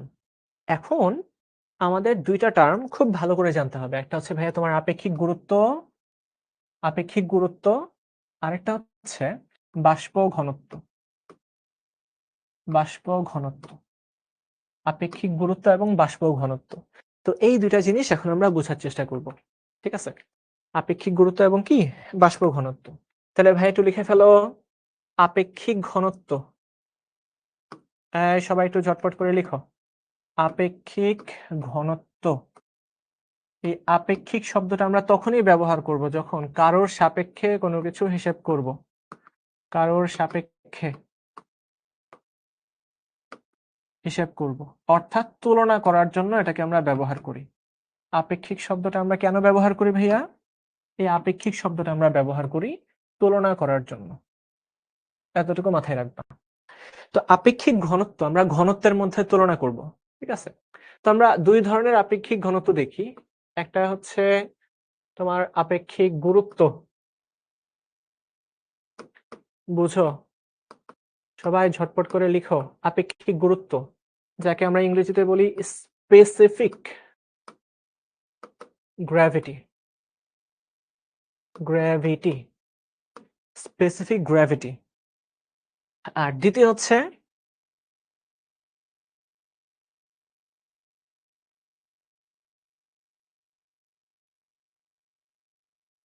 বাষ্প ঘনত্ব। লিখো ইংরেজিতে যাকে আমরা বলি ভ্যাপার ডেনসিটি। একটা হচ্ছে তোমার আপেক্ষিক গুরুত্ব বা গ্র্যাভিটি, ইয়েস ভাইয়া গ্র্যাভিটি, স্পেসিফিক গ্র্যাভিটি, আর একটা হচ্ছে বাষ্প ঘনত্ব বা ভ্যাপার ডেনসিটি। তো এই দুটার মানে কি? এই দুটার মানে এখন আমরা একটু বোঝার চেষ্টা করব। দেখো স্পেসিফিক গ্র্যাভিটি আমি এসজি দিয়ে প্রকাশ করতেছি। স্পেসিফিক গ্র্যাভিটি হচ্ছে কোন একটা পদার্থের ঘনত্ব ডিভাইডেড বাই ওই তাপমাত্রায় পানির ঘনত্ব। দেখো বুঝো কিনা? স্পেসিফিক গ্র্যাভিটি হচ্ছে কোন একটা পদার্থের ঘনত্ব পানির ঘনত্বের কত গুণ বা পানির ঘনত্বের তুলনায় কত গুণ সেটা। আচ্ছা, আমি কি কোনো ভুল করছি ভাইয়া? সেন্টিমিটার কিউব ঠিকই তো আছে, সেন্টিমিটার কিউব ভুল করে নাই, ঠিকই আছে। আচ্ছা, তো দেখো আপেক্ষিক গুরুত্ব হলো গিয়ে যে পানির ঘনত্বের তুলনায় যত গুণ তাকে আমরা বলি আপেক্ষিক গুরুত্ব। আর ভ্যাপার ডেনসিটি বা বাষ্প ঘনত্ব সমান কি? বাষ্প ঘনত্ব সমান কোন একটা গ্যাসের বা পদার্থের ঘনত্ব ওই তাপমাত্রায় হাইড্রোজেন গ্যাসের ঘনত্বের যত গুণ তাকে বলা হয় বাষ্প ঘনত্ব। একটু ঝটপট করে লিখো। অনেকে তোমরা নানান ধরনের প্রশ্ন করো যে ইংলিশ টার্ম শেখার দরকার আছে কিনা, এটা সেটা। আমরা যা পড়াই সব তোমরা শিখবা। যারা শিখবা তারা কিন্তু ভালো করবা। এতটুকু আ বিশ্বাস তোমাদের রাখতে হবে যে ভাইয়ারা যা পড়াচ্ছেন তার সবই গুরুত্বপূর্ণ বিধায়ই পড়াচ্ছেন এবং তোমাদেরকে সেটা পড়তে হবে। ভাইয়াদের উপরে ভরসা রাখতে হবে। আচ্ছা, আশা করি বোঝা গেল। এখন আমি আরেকবার বলে দিচ্ছি যে কোন একটা পদার্থের ঘনত্ব পানির ঘনত্বের যত গুণ বা পানির ঘনত্বের কোন একটা পদার্থের ঘনত্ব এবং পানির ঘনত্বের যে রেশিও এটাকে আমরা বলি আপেক্ষিক গুরুত্ব। আর কোন একটা পদার্থের ঘনত্ব ডিভাইডেড বাই হাইড্রোজেন গ্যাসের ঘনত্ব এই রেশিওটাকে আমরা বলি বাষ্প ঘনত্ব। বোঝা গেল? বাষ্প ঘনত্ব। আচ্ছা, তাহলে আমরা এক এক করে একটু বোঝার চেষ্টা করি। দেখো, দেখো লেখা ডান। আপেক্ষিক গুরুত্ব স্পেসিফিক গ্র্যাভিটি এটাকে আমরা এইভাবে লিখতে পারবো স্পেসিফিক গ্র্যাভিটি। এটা কি? এরকম কোন একটা পদার্থের ঘনত্ব ডিভাইডেড বাই পানির ঘনত্ব। এটাকে তুমি ভরের সাপেক্ষেও তুলনা করতে পারবা। যে সম আয়তন পানির ভর, তাই না? আচ্ছা, এখন একটু ভাইয়েরা মনোযোগ দাও। মনোযোগ দাও। একটা কোশ্চেন লিখো। গ্লিসারিনের ঘনত্ব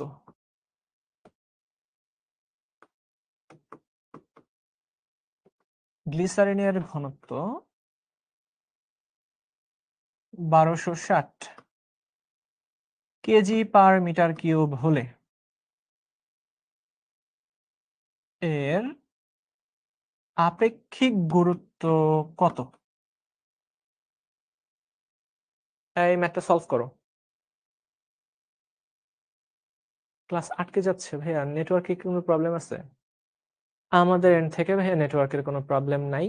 তোমাদের যাদের প্রবলেম আছে তোমরা একটু দেখো কিভাবে কি করা যায়।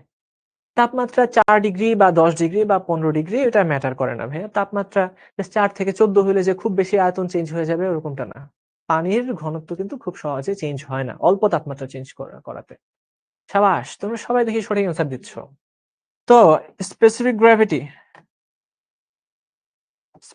গ্র্যাভিটি তো আমরা দেখতেই পাচ্ছি গ্লিসারিনের ঘনত্ব দেওয়া আছে ভাইয়া 1260 কেজি পার মিটার কিউব। আর আমরা একটু আগেই দেখলাম পানির ঘনত্ব হলো গিয়ে 1000 কেজি পার মিটার কিউব। তাহলে এককগুলাও কাটাকাটি যাবে আর সবকিছু কাটাকাটি যেয়ে আমরা পেয়ে যাচ্ছি 1.26। মনে রাখতে হবে আপেক্ষিক গুরুত্বের কিন্তু কোনো একক নাই। আপেক্ষিক গুরুত্বের কি নাই? একক নাই। আচ্ছা, সবাই যদি বুঝতে পারো তাহলে একটু ইয়েস লিখে দাও, তারপর আমরা সামনে আগাবো। যদি সবাই বুঝতে পারো তাহলে একটু ইয়েস লিখে দাও, আমরা সামনে আগাবো।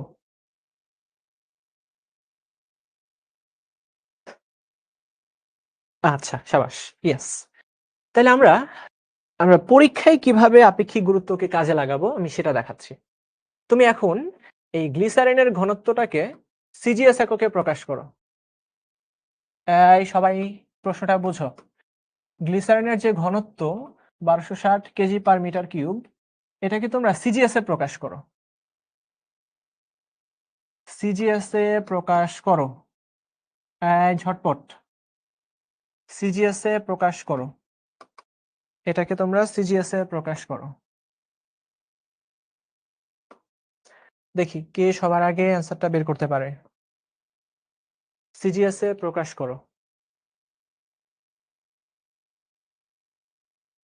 সিজিএস এ প্রকাশ করো। এই তো অলরেডি অনেকে অ্যান্সার করে ফেলতেছে। ওয়াও, আমি মাঝে মাঝে তোমাদের ইয়ে দেখে বেশ খুশি হই যে বেশ ভালো অ্যান্সার করতে পারো তোমরা। আচ্ছা, অনেকে যারা একক লিখছো না তাদের কিন্তু হবে না, একক সহ লিখতে হবে। আচ্ছা, সবাই তোমরা সঠিক অ্যান্সার দিচ্ছ। দেখো ভাইয়া, আমরা সিজিএস এ প্রকাশ করতে চাই, তার জন্য কি করব? 1260 কেজিটাকে আমরা কিসে নিয়ে যাব? গ্রামে নিয়ে যাব। আর আমরা জানি 1 মিটার কিউব সমান 100 ইন্টু 100 ইন্টু 100। মিটার কিউবটা হয়ে যাবে সেন্টিমিটার কিউব। তাহলে আমরা যখন কাটাকাটি করব তখন দেখো কত আসে। 1.26 গ্রাম পার সেন্টিমিটার কিউব অথবা 1.26 গ্রাম পার মিলিলিটার। দেখো হইল কিনা? ইয়াস, সবার হয়ে গেছে। তাইলে এটার সাথে দেখো, মনোযোগ দিয়ে দেখো, এটার সাথে তোমরা আগেরটাকে একটু মিলাও।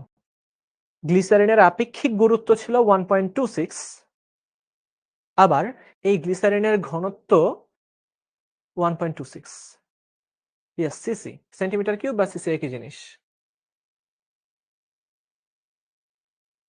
তার মানে আমরা একটা বিষয় বুঝলাম যে আপেক্ষিক গুরুত্বকে আমরা ঘনত্ব হিসেবে কল্পনা করতে পারবো। একটু লিখে রাখো। এটা কথা একটু লিখে রাখো। একটা কথা লিখে রাখো। খুবই ইম্পর্টেন্ট একটা কথা। আপেক্ষিক গুরুত্বকে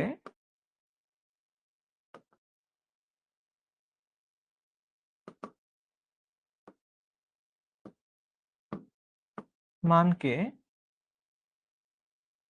ঘনত্ব হিসেবে ব্যবহার করা যাবে। ঘনত্ব হিসেবে ব্যবহার করা যাবে।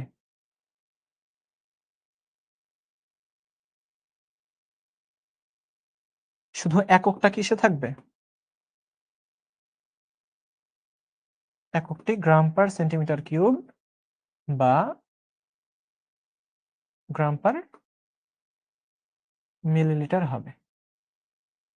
যদি তোমাদের পরীক্ষায় আসে আপেক্ষিক গুরুত্বের কথা বলে দেয়, তোমরা অটোমেটিক বুঝে নিবা এর একক দেওয়া আছে গ্রাম পার মিলিলিটার। দেখো ভাইয়ারা তোমরা বুঝছো কিনা?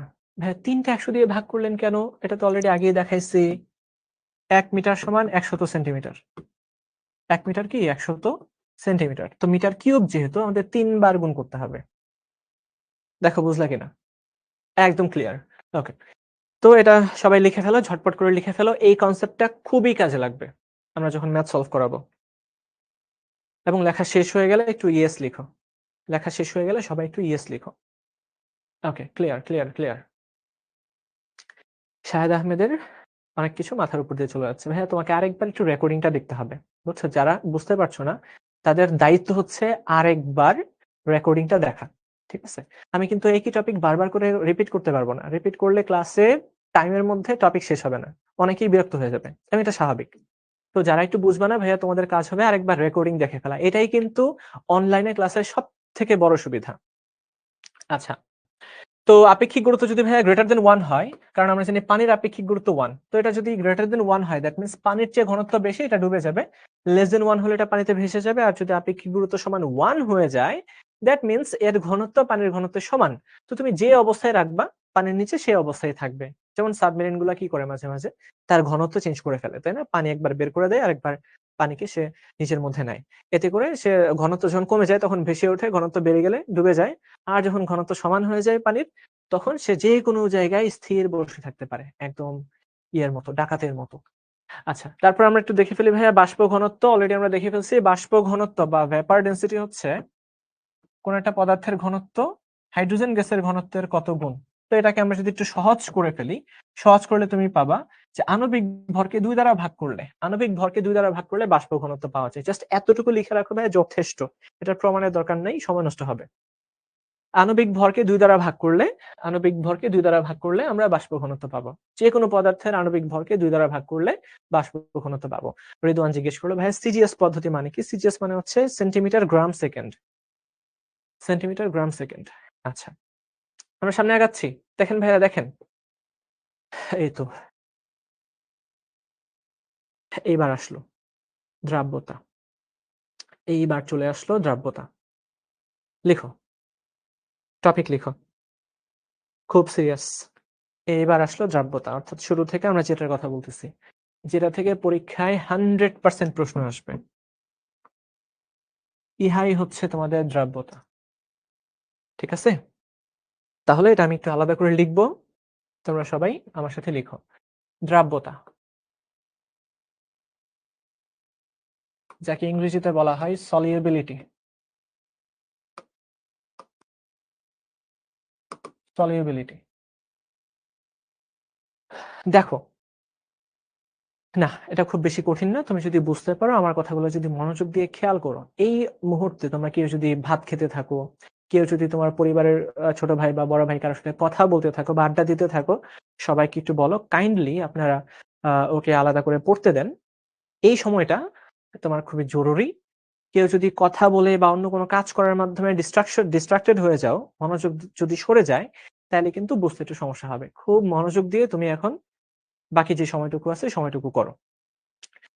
আচ্ছা, দ্রাব্যতা হলো গিয়ে সম্পৃক্ত দ্রবণের, দেখো ভাইয়া প্রথম শর্তটাই হচ্ছে সম্পৃক্ত হতে হবে। সম্পৃক্ত দ্রবণের বা সম্পৃক্ত দ্রবণে যতটুকু দ্রব দ্রবীভূত থাকে। লেখো সম্পৃক্ত দ্রবণে যতটুকু দ্রব দ্রবীভূত থাকে, এই হচ্ছে আমাদের দ্রাব্যতা। তার মানে দ্রাব্যতার একদম প্রথম এবং প্রধান শর্ত হচ্ছে দ্রবণটাকে সম্পৃক্ত হইতে হবে, সম্পৃক্ত হতে হবে। অসম্পৃক্ত বা অতিপৃক্ততা নিয়ে আমাদের কোনোই আলোচনা নাই। যখন দ্রবণটা হবে সম্পৃক্ত, সেই সম্পৃক্ত দ্রবণে যতটুকু দ্রব দ্রবীভূত থাকবে এটাকে আমরা বলবো তার দ্রাব্যতা।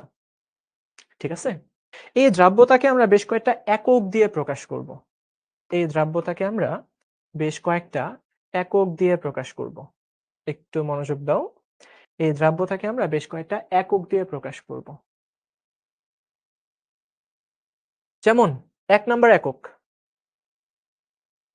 ১ নাম্বার এককটা হলো গিয়ে নাই একক। নাই একক। যেমন আমরা একটা ডেফিনিশন তৈরি করব, যেই ডেফিনিশন অনুসারে দ্রাব্যতার কোনো একক থাকবে না। ঠিক আছে? ইয়েস, অনেকে তোমরা খাচ্ছ, অনেকে তোমরা আলোচনা করতেছো, এমন হইতে পারে অনেকে বাথরুমে যেয়ে বসে আছো। তোমরা একটু পড়ার টেবিলে আসো। ঠিক আছে? যারা, যারা অন্য কোনো কাজে ব্যস্ত আছো। প্রথম এককটা হচ্ছে না একক। ২ নাম্বার আরেকটা একক থাকতে পারে, সেটা হচ্ছে ভাইয়া তোমার গ্রাম পার মিলিলিটার একক বা গ্রাম পার লিটার একক, গ্রাম পার মিলিলিটার একক অথবা গ্রাম পার লিটার একক। আরো একক হতে পারে যেটা আমরা সবচেয়ে বেশি পরিমাণে ব্যবহার করি, যেটা আমরা সবচেয়ে বেশি পরিমাণে ব্যবহার করি, সেটা হচ্ছে মোল পার লিটার একক। মোল পার লিটার একক, বা এটাকে আমরা এক কথায় বলি মোলার, মোলার একক, মোলার একক। তো আমাদের বইয়ে এই ৩টা টপিক নিয়ে, এই ৩টা একক নিয়ে আলোচনা করা হয়েছে। তো আমরা একটা একটা করে একক ধরবো আর আলোচনা করব। ঠিক আছে, আমরা একটা একটা করে টপিক ধরবো আর আলোচনা করব। তো প্রথম এককটা হচ্ছে তোমার নাই একক। তো নাই এককটা কিভাবে আসে? তো দেখো ভাইয়া, নাই এককটা কিভাবে আসে, যদি লেখা শেষ হয়ে যায় আমাকে বলো, আমি একটু সামনের দিকে আগাই। খুব সুন্দর করে গুছায় লিখে রাখবা। এই যে নোটটা এখন তোমরা পাচ্ছ, এই নোট কিন্তু একদম অ্যাডমিশন পর্যন্ত কাজে লাগবে। ঠিক আছে, নিজের হাতে লেখা যে জিনিসটা, এটা তোমার একদম সবসময় কাজে লাগবে। ঠিক আছে, লেখা শেষ? ওকে, শেষ। এরপর লেখো, আমরা নাই একক নিয়ে কাজ শুরু করি। নাই একক,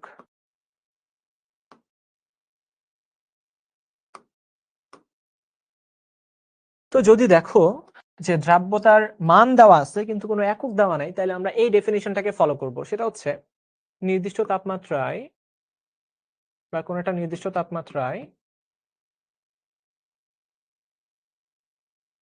নির্দিষ্ট তাপমাত্রায় দেখো ১০০ গ্রাম পানিতে, কেন আমরা পানির কথা বলি? কারণ এই পানিটা আমরা সবচেয়ে বেশি পরিমাণে ব্যবহার করি। তুমি চাইলে বলতে পারবা যে ১০০ গ্রাম দ্রাবকে যত গ্রাম, ঠিক আছে, যত গ্রাম অথবা সর্বোচ্চ যত গ্রাম, সর্বোচ্চ যত গ্রাম দ্রব দ্রবীভূত হতে পারে, সর্বোচ্চ যত গ্রাম দ্রব দ্রবীভূত হতে পারে তাকে ওই দ্রবের দ্রাব্যতা বলে। ডেফিনিশনটা সবাই মুখস্থ করো। যদি দেখো যে না একক, হ্যাঁ, সব ভাইরা ক্লাস নেব, আমি অলরেডি একবার বলে ফেলছি। কেন ভাইরা তোমরা মনোযোগ দাও না? আমরা ৩ জনই ক্লাস নিব তোমাদের। তো নির্দিষ্ট তাপমাত্রায় ১০০ গ্রাম, এটা কিন্তু ফিক্স করে দিছি আমরা। ১০০ গ্রাম দ্রাবকে, ১০০ গ্রাম দ্রাবকে, ১০০ গ্রাম দ্রাবকে সর্বোচ্চ যতটুকু দ্রব দ্রবীভূত হতে পারে তাকে আমরা ওই দ্রবের দ্রাব্যতা বলি। আচ্ছা, অনেকেই তোমরা লিখে ফেলছো। তাইলে এবার মনোযোগ দাও। ধরো যে আমাদের কাছে কিছু দ্রাবক আছে, যেমন পানি আছে, ধরো পানি। এর মধ্যে খুব মনোযোগ, সবাই মনোযোগ। এর মধ্যে আমরা দ্রব্য অ্যাড করতেছি। দ্রব্য। তো তোমরা জানো দ্রব্য যোগ করতে করতে করতে করতে একটা সময় এটা সম্পৃক্ত হয়ে যাবে। দ্রবণটা কি হয়ে যাবে? সম্পৃক্ত হয়ে যাবে। এবং সেই সম্পৃক্ত দ্রবণ তৈরি করার জন্য দেখা গেল আমরা m গ্রাম দ্রব্য অ্যাড করছি। সলিউশনটার মধ্যে আমরা কি করলাম? m গ্রাম দ্রব্য অ্যাড করলাম। ঠিক আছে? গ্রাম এককে থাকবে সবগুলা। তো যখন এটা সম্পৃক্ত হয়ে গেল, পানিটা সম্পৃক্ত হয়ে গেল ধরো। তো দ্রব্য অ্যাড করতে করতে পানিটা কি হয়ে যাবে? সম্পৃক্ত হয়ে যাবে। তো দেখা গেল এই সম্পৃক্ত দ্রবণটার ভর W গ্রাম। তাইলে মনে রাখতে হবে W গ্রাম কি? সম্পৃক্ত দ্রবণের ভর।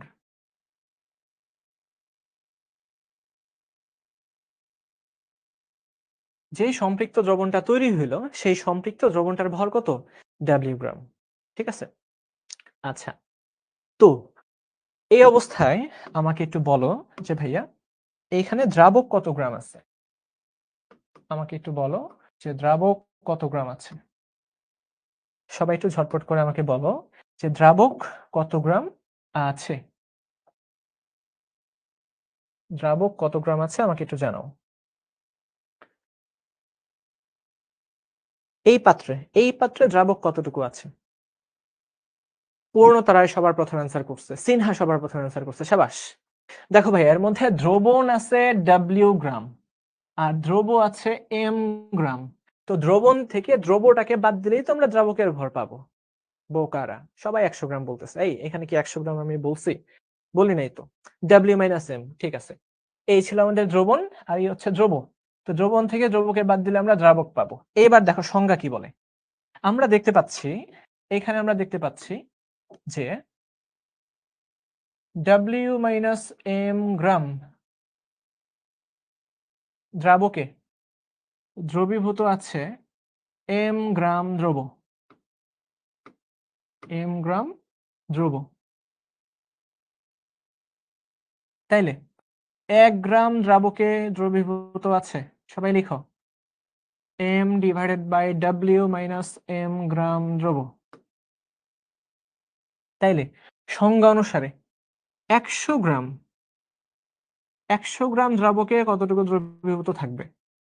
সেটা হলো গিয়ে 100 M divided by W minus M। আমি আবারও বলি, দেখো এই দ্রবণটার মধ্যে W মাইনাস M গ্রাম ছিল দ্রাবক। তো এত গ্রাম পানির মধ্যে M গ্রাম দ্রব্য দ্রবীভূত আছে। তাহলে 1 গ্রামে কত? আর সংজ্ঞা অনুসারে দেখো ভাইয়া 100 গ্রাম। আমরা সংজ্ঞা অনুসারে 100 গ্রামে যত গ্রাম দ্রবীভূত থাকবে সর্বোচ্চ, এটা কি আমরা বলতেছি? সলিউবিলিটি বা দ্রাব্যতা। ইহাকেই আমরা বলছি সলিউবিলিটি বা কি দ্রাব্যতা। দেখো বুঝতে পারলা কিনা? তাইলে আমরা দ্রাব্যতার একটা সূত্র পেয়ে গেছি। কোন এককে? নাই একক অনুসারে দ্রাব্যতার সূত্র। তাইলে আমরা যদি একটু বাংলা ভাষায় এটাকে লিখি, দেখেন ভাইয়েরা, দ্রাব্যতা সমান উপরে হচ্ছে সম্পৃক্ত দ্রবণে দ্রবের ভর, নিচে হচ্ছে ভাইয়া দ্রাবকের ভর, আর পাশে হচ্ছে 100 গ্রাম। এই হচ্ছে দ্রাব্যতার সূত্র। সবাই ঝটপট করে লিখো। দেখো উপরে হচ্ছে দ্রব, M হচ্ছে দ্রব, আর W মাইনাস M হচ্ছে দ্রাবক, আর পাশে হচ্ছে 100। না, একক নাই। কারণ কি? দ্রবের ভর, দ্রাবকের ভর, ভর ভর কাটাকাটি গেল, তাই না? কাটাকাটি যাওয়াতে কি হয়ে গেছে? আর কোনো একক থাকলো না। তো আমি আবারও বলি, দেখো উপরেও গ্রাম একক, উপরেও গ্রাম, নিচেও গ্রাম। তো গ্রাম গ্রাম কাটাকাটি যে কি হয়ে গেল? একক নাই হয়ে গেল। তাইলে হ্যাঁ, এটাকে তুমি শতাংশ দিয়েও প্রকাশ করতে পারবা। এটাকে তুমি শতাংশ দিয়েও প্রকাশ করতে পারবা। তাহলে এখন তোমাদেরকে একটা প্রশ্ন দিচ্ছি, লিখো। প্রশ্ন: পানিতে সোডিয়াম ক্লোরাইডের দ্রাব্যতা, ছটপট করে লিখো। সোডিয়াম ক্লোরাইডের দ্রাব্যতা 36 বলতে কি বোঝায়? বলতে কি বোঝায়?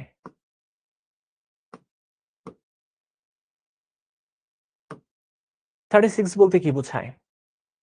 ঠিক আছে, তাহলে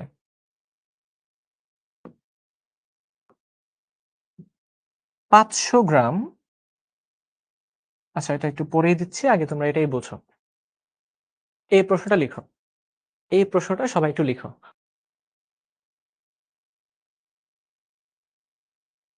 হ্যাঁ, গ্রাম পার 100 গ্রাম পানিও বলা যেতে পারে, কোনো সমস্যা নেই ভাইয়া, সেম জিনিস।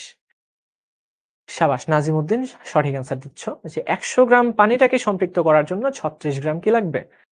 সোডিয়াম ক্লোরাইড লাগবে। সাবাস। আচ্ছা, তার মানে আমরা পেয়ে গেছি আমাদের বাই ডেফিনিশন আমরা বলতে পারবো 100 গ্রাম পানি, 100 গ্রাম পানিকে সম্পৃক্ত করতে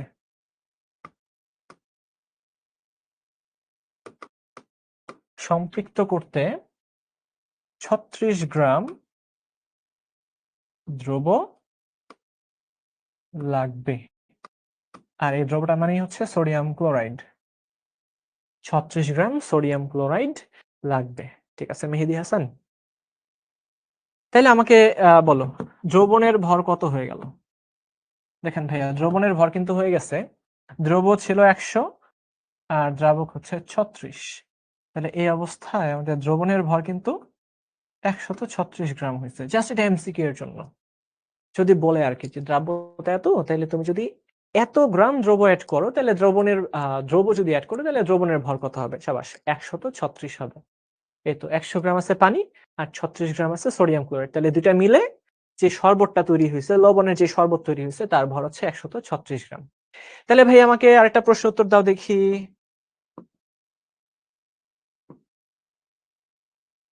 500 গ্রাম সম্পৃক্ত দ্রবণ তৈরি করতে 500 গ্রাম সম্পৃক্ত দ্রবণ তৈরি করতে লিখো, ঝটপট করে লিখো।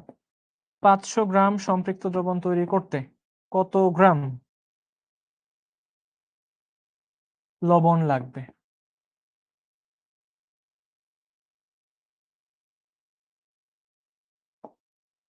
পাঁচশো গ্রাম সম্পৃক্ত দ্রবণ তৈরি করতে কত গ্রাম লবণ লাগবে? Wow, super fast. সাবাস, মানে আমি লেখা শেষ করার আগেই অ্যান্সার চলে আসতেছে পুরো ধরা।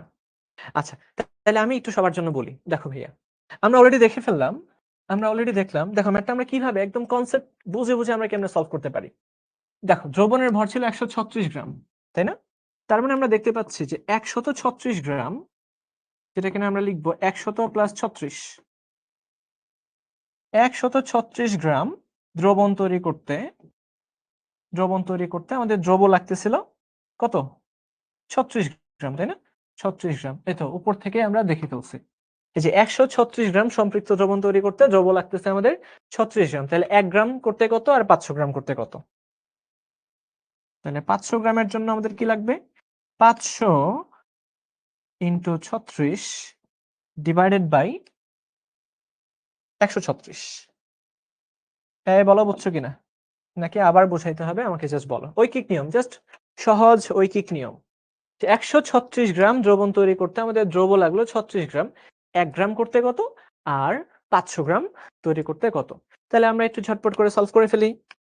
দেখো 500 ইন্টু 36 ডিভাইডেড বাই 136, এটা চলে আসে 132.35, 132.35 গ্রাম। বলো সবাই বুঝতে পারছো কিনা? এটা বলে দিবে, কোশ্চেনে বলে দিবে 36 গ্রাম কি স্ট্যান্ডার্ড কিনা, এটা আমি জানি না, এটা তোমাদের কোশ্চেনে বলেই দিবে, যেরকম এখানে কোশ্চেনে বলে দিছে। ঠিক আছে, তাহলে আমি আরেকবার একটু বুঝাই দিচ্ছি। দেখো আমরা দেখতে পাইছি যে 100 গ্রাম পানিকে সম্পৃক্ত করতে 36 গ্রাম লবণ লাগে, তাইলে এটাই হচ্ছে তোমার সম্পৃক্ত দ্রবণ। তার মানে 136 গ্রাম দ্রবণ তৈরি করার জন্য আমাদের 36 গ্রাম লবণের প্রয়োজন ছিল।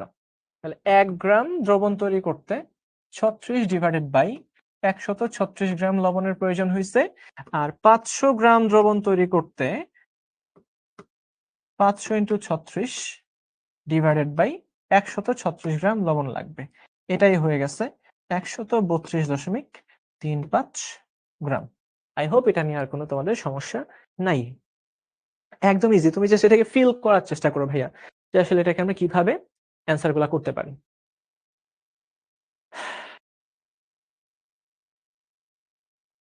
এটা তো আর দ্রাব্যতা বের করতে বলে না, এটা দ্রব্য বের করতে বলছে। ঘুম তাড়ানোর উপায় কি? তোমরা চা খেয়ে ফেলো, পড়তে বসার আগে খুব কড়া লিকার দিয়ে একটা চা খেয়ে ফেলবা, তারপরে দেখবা যে কত সতেজ লাগতেছে। 100 গ্রাম কিভাবে বুঝবো ভাইয়া? ভ্যালিড প্রশ্ন। তো যখনই দেখবা যে দ্রাব্যতার কোনো একক নাই, দেখো এখানে দ্রাব্যতার কোনো একক আছে? না একক। দেখো যখনই দেখবা যে কোনো একক নাই, এই যে যখনই দেখবা যে কোনো একক নাই, যখনই দেখবা একক নাই, তখনই তোমাকে 100 গ্রাম দ্রাবক বাই ডেফিনিশন ধরে নিতে হবে। 100 গ্রাম বাই ডেফিনিশন ধরে নিতে হবে, ঠিক আছে? আচ্ছা, চা কফি একদম খেয়ে পড়তে বসে যাবা। ইয়েস, এটা ফার্স্ট লেকচার। আই হোপ আমরা বুঝতে পারছি। তারপরে আমরা আরো কিছু প্রবলেম সলভ করব এখন। আচ্ছা, এই তো আমরা পেয়ে গেলাম দ্রাব্যতার একক নেই। এটা 15 বলতে কি বোঝায় অলরেডি হয়ে গেছে। আরো কয়েকটা ম্যাথ তোমাদের সলভ করে দেখাবো। এটা একটু ঝটপট সলভ করে ফেলো। এটা দেখো তোমাদের সামনে কয়েকটা প্রশ্ন দেওয়া আছে। এটা ধরো এমসিকিউ তে আসবে,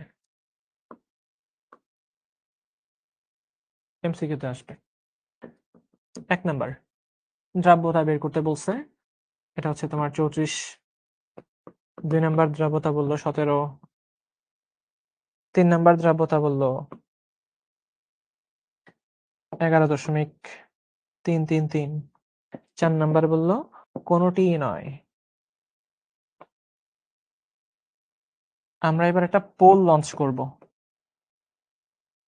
ভাইয়া, একটা পোল লঞ্চ করে ফেলি। তোমরা সবাই পোলের জন্য প্রস্তুত কিনা বলো।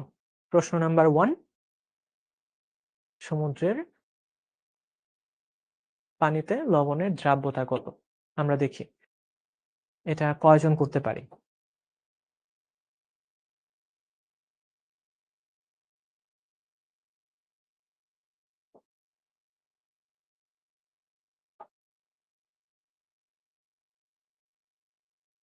কয়জন এটা সলভ করতে পারি দেখি। এতক্ষণে হয়ে যাওয়ার কথা। তাহলে আমরা 10 সেকেন্ড দিচ্ছি।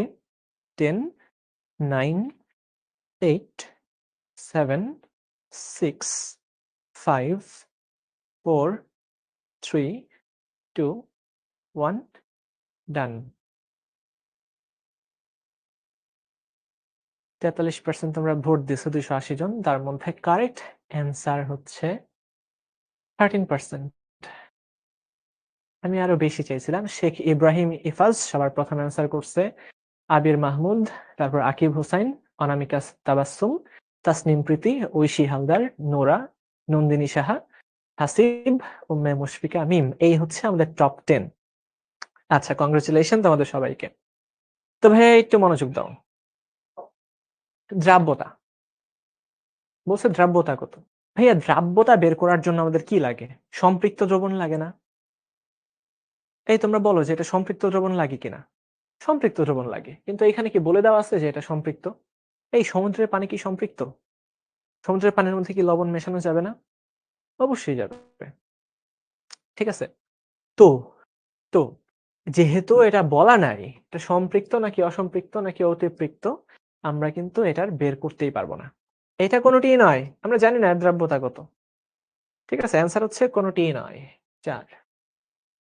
যারা তোমরা পারছো, যারা এইভাবে চিন্তা করতে পারছো, তারা তো সেরা। আচ্ছা, তো অ্যান্সার কি? কোনোটিই নয়, এটা বের করাই যাবে না। আচ্ছা, তারপর তারপর দেখো 50 ডিগ্রি সেলসিয়াস তাপমাত্রায় পানিতে কোনো লবণের দ্রাব্যতা 25। এই লবণের সম্পৃক্ত দ্রবণের সাথে আরো 50 গ্রাম পানি মিশিয়ে লঘু করা হলো। তাইলে দ্রবণে লবণের শতকরা পরিমাণ কত? ভাইয়া তাহলে ঝটপট করে একটু সলভ করে ফেলি। মনোযোগ।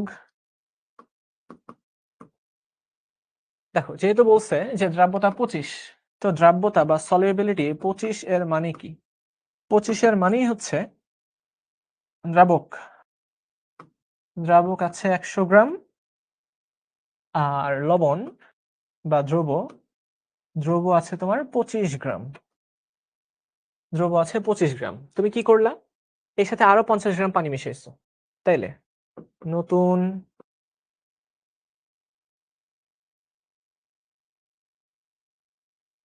এটা আসলে খুব ইজিয়ার প্রশ্ন যে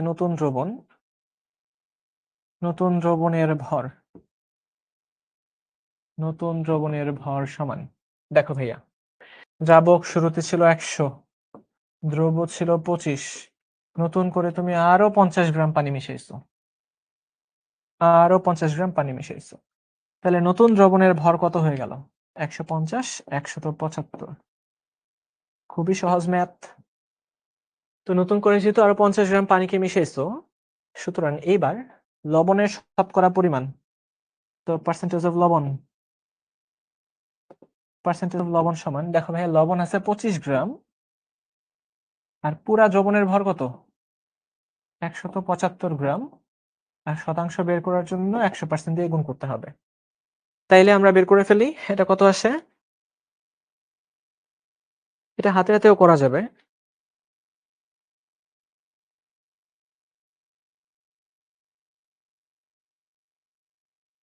এটা হচ্ছে 14.285।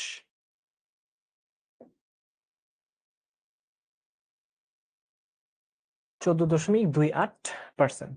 এত পার্সেন্ট আছে পানি। 175 গ্রামের মধ্যে 25 গ্রাম আছে লবণ, একের মধ্যে কত আর 100-এর মধ্যে কত।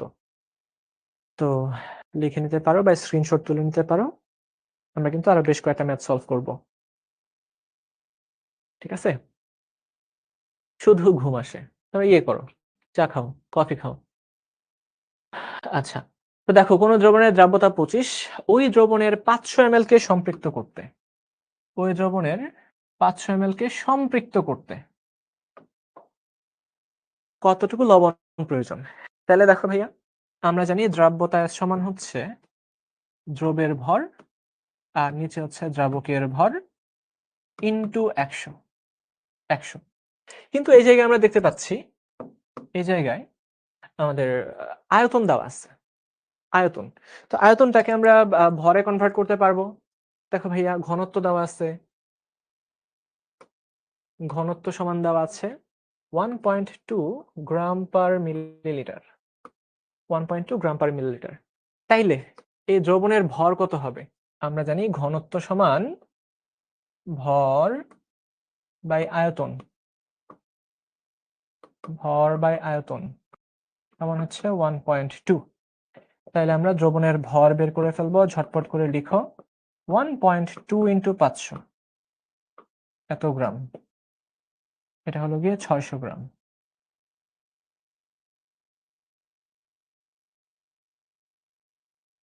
ঠিক আছে, 600 গ্রাম। তাহলে আমরা এই সূত্রে বসাই দিব, এস সমান হচ্ছে 100 m divided by W minus M. তাহলে এই জায়গায় তুমি ভ্যালু গুলাকে বসাও, আমি ডান পাশে বসাই, ভ্যালুগুলাকে আমি একটু ডান পাশে বসাই। দেখেন ভাইয়া, সলিবিলিটি দেওয়া আছে হচ্ছে 30, 100 ইন্টু এম, এই তো দ্রবের ভরটা বের করতে হবে। আর দ্রবণের ভর ডাব্লিউ সমান 600 গ্রাম মাইনাস এম। তাহলে আমাকে একটু ঝটপট করে এম এর ভ্যালুটা বের করে বলো কত আসে।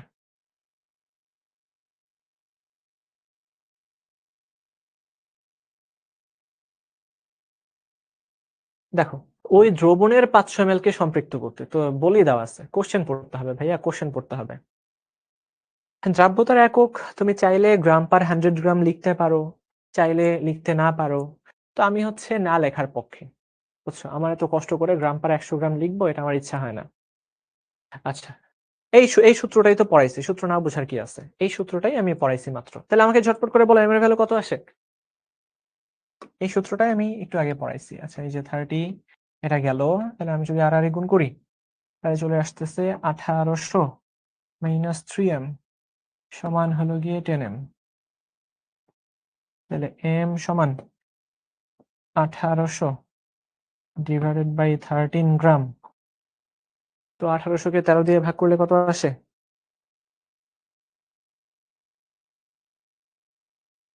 138.46 গ্রাম, অর্থাৎ যদি আমাদের 500 ml কে সম্পৃক্ত করতে হয় তাহলে লবণ কতটুকু লাগবে? এই তো দ্রবের ভর। লবণ মানে কি? আমাদের দ্রবটা। M লাগবে 138.46 গ্রাম। এই তো সাবাস, তোমরা সবাই সঠিক অ্যান্সার দিচ্ছ। সজল, আব্দুর রহমান, তাফসিরুল সবাই। আচ্ছা, তাহলে আমরা একটু সামনে আগাই। আমাদের কিন্তু টাইম প্রায় শেষ পর্যায়ে, কিন্তু আমাদের আরো কয়েকটা ম্যাথ সলভ করতে হবে। এটা SW দিয়ে দিলাম, খুব ইজি ভাইয়া। মূল ভগ্নাংশ দেওয়া আছে। মূল ভগ্নাংশ মানে উপরে, আচ্ছা এই জিনিসটা আপাতত লাগবেই না, অ্যাকচুয়ালি এটা তোমাদের লাগবে না আপাতত, এটাকে আমরা বাদ দিই।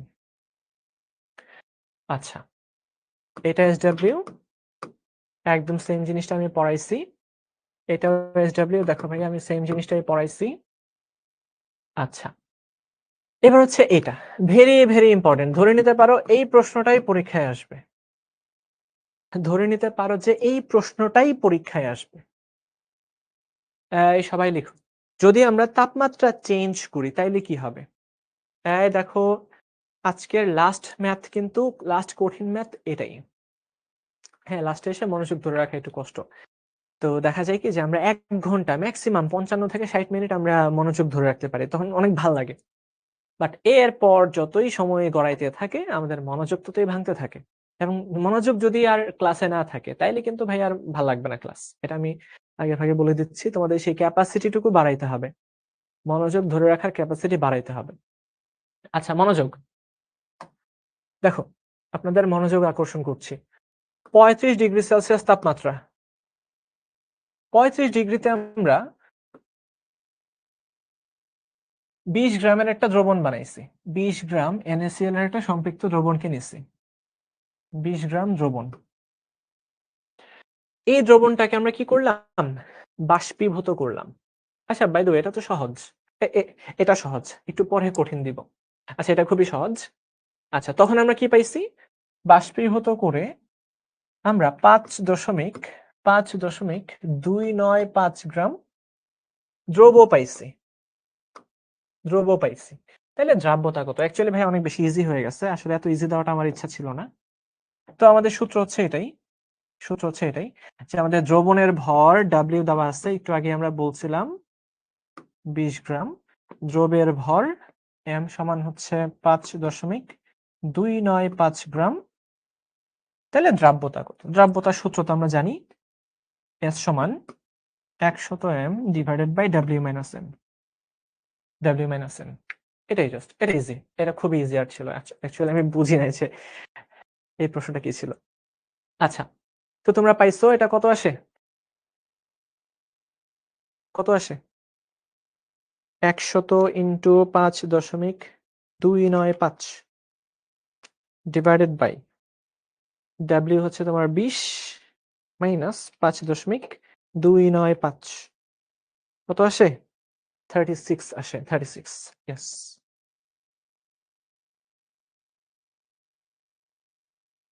তো NaCl এর দ্রাব্যতা হচ্ছে 36। বেশ ইজি। তো তোমাদের বইয়ে যতগুলা ম্যাথ থাকবে ভাইয়া সবগুলা তোমাদের করতে হবে, প্লাস এগুলা SW, আমি কিন্তু প্রত্যেকের SW চাই, আমি দেখব প্রত্যেকের HW আমি দেখব, ঠিক আছে? আচ্ছা, তাহলে 50 ডিগ্রি 20 ডিগ্রি, এই তো এইটার কথা বলছিলাম, এইটার কথা। এটা ভেরি ভেরি ইম্পর্টেন্ট। তাপমাত্রা চেঞ্জ করলে দ্রাব্যতার কিরূপ পরিবর্তন হবে, এই রিলেটেড ম্যাথ আমরা এখন সলভ করব।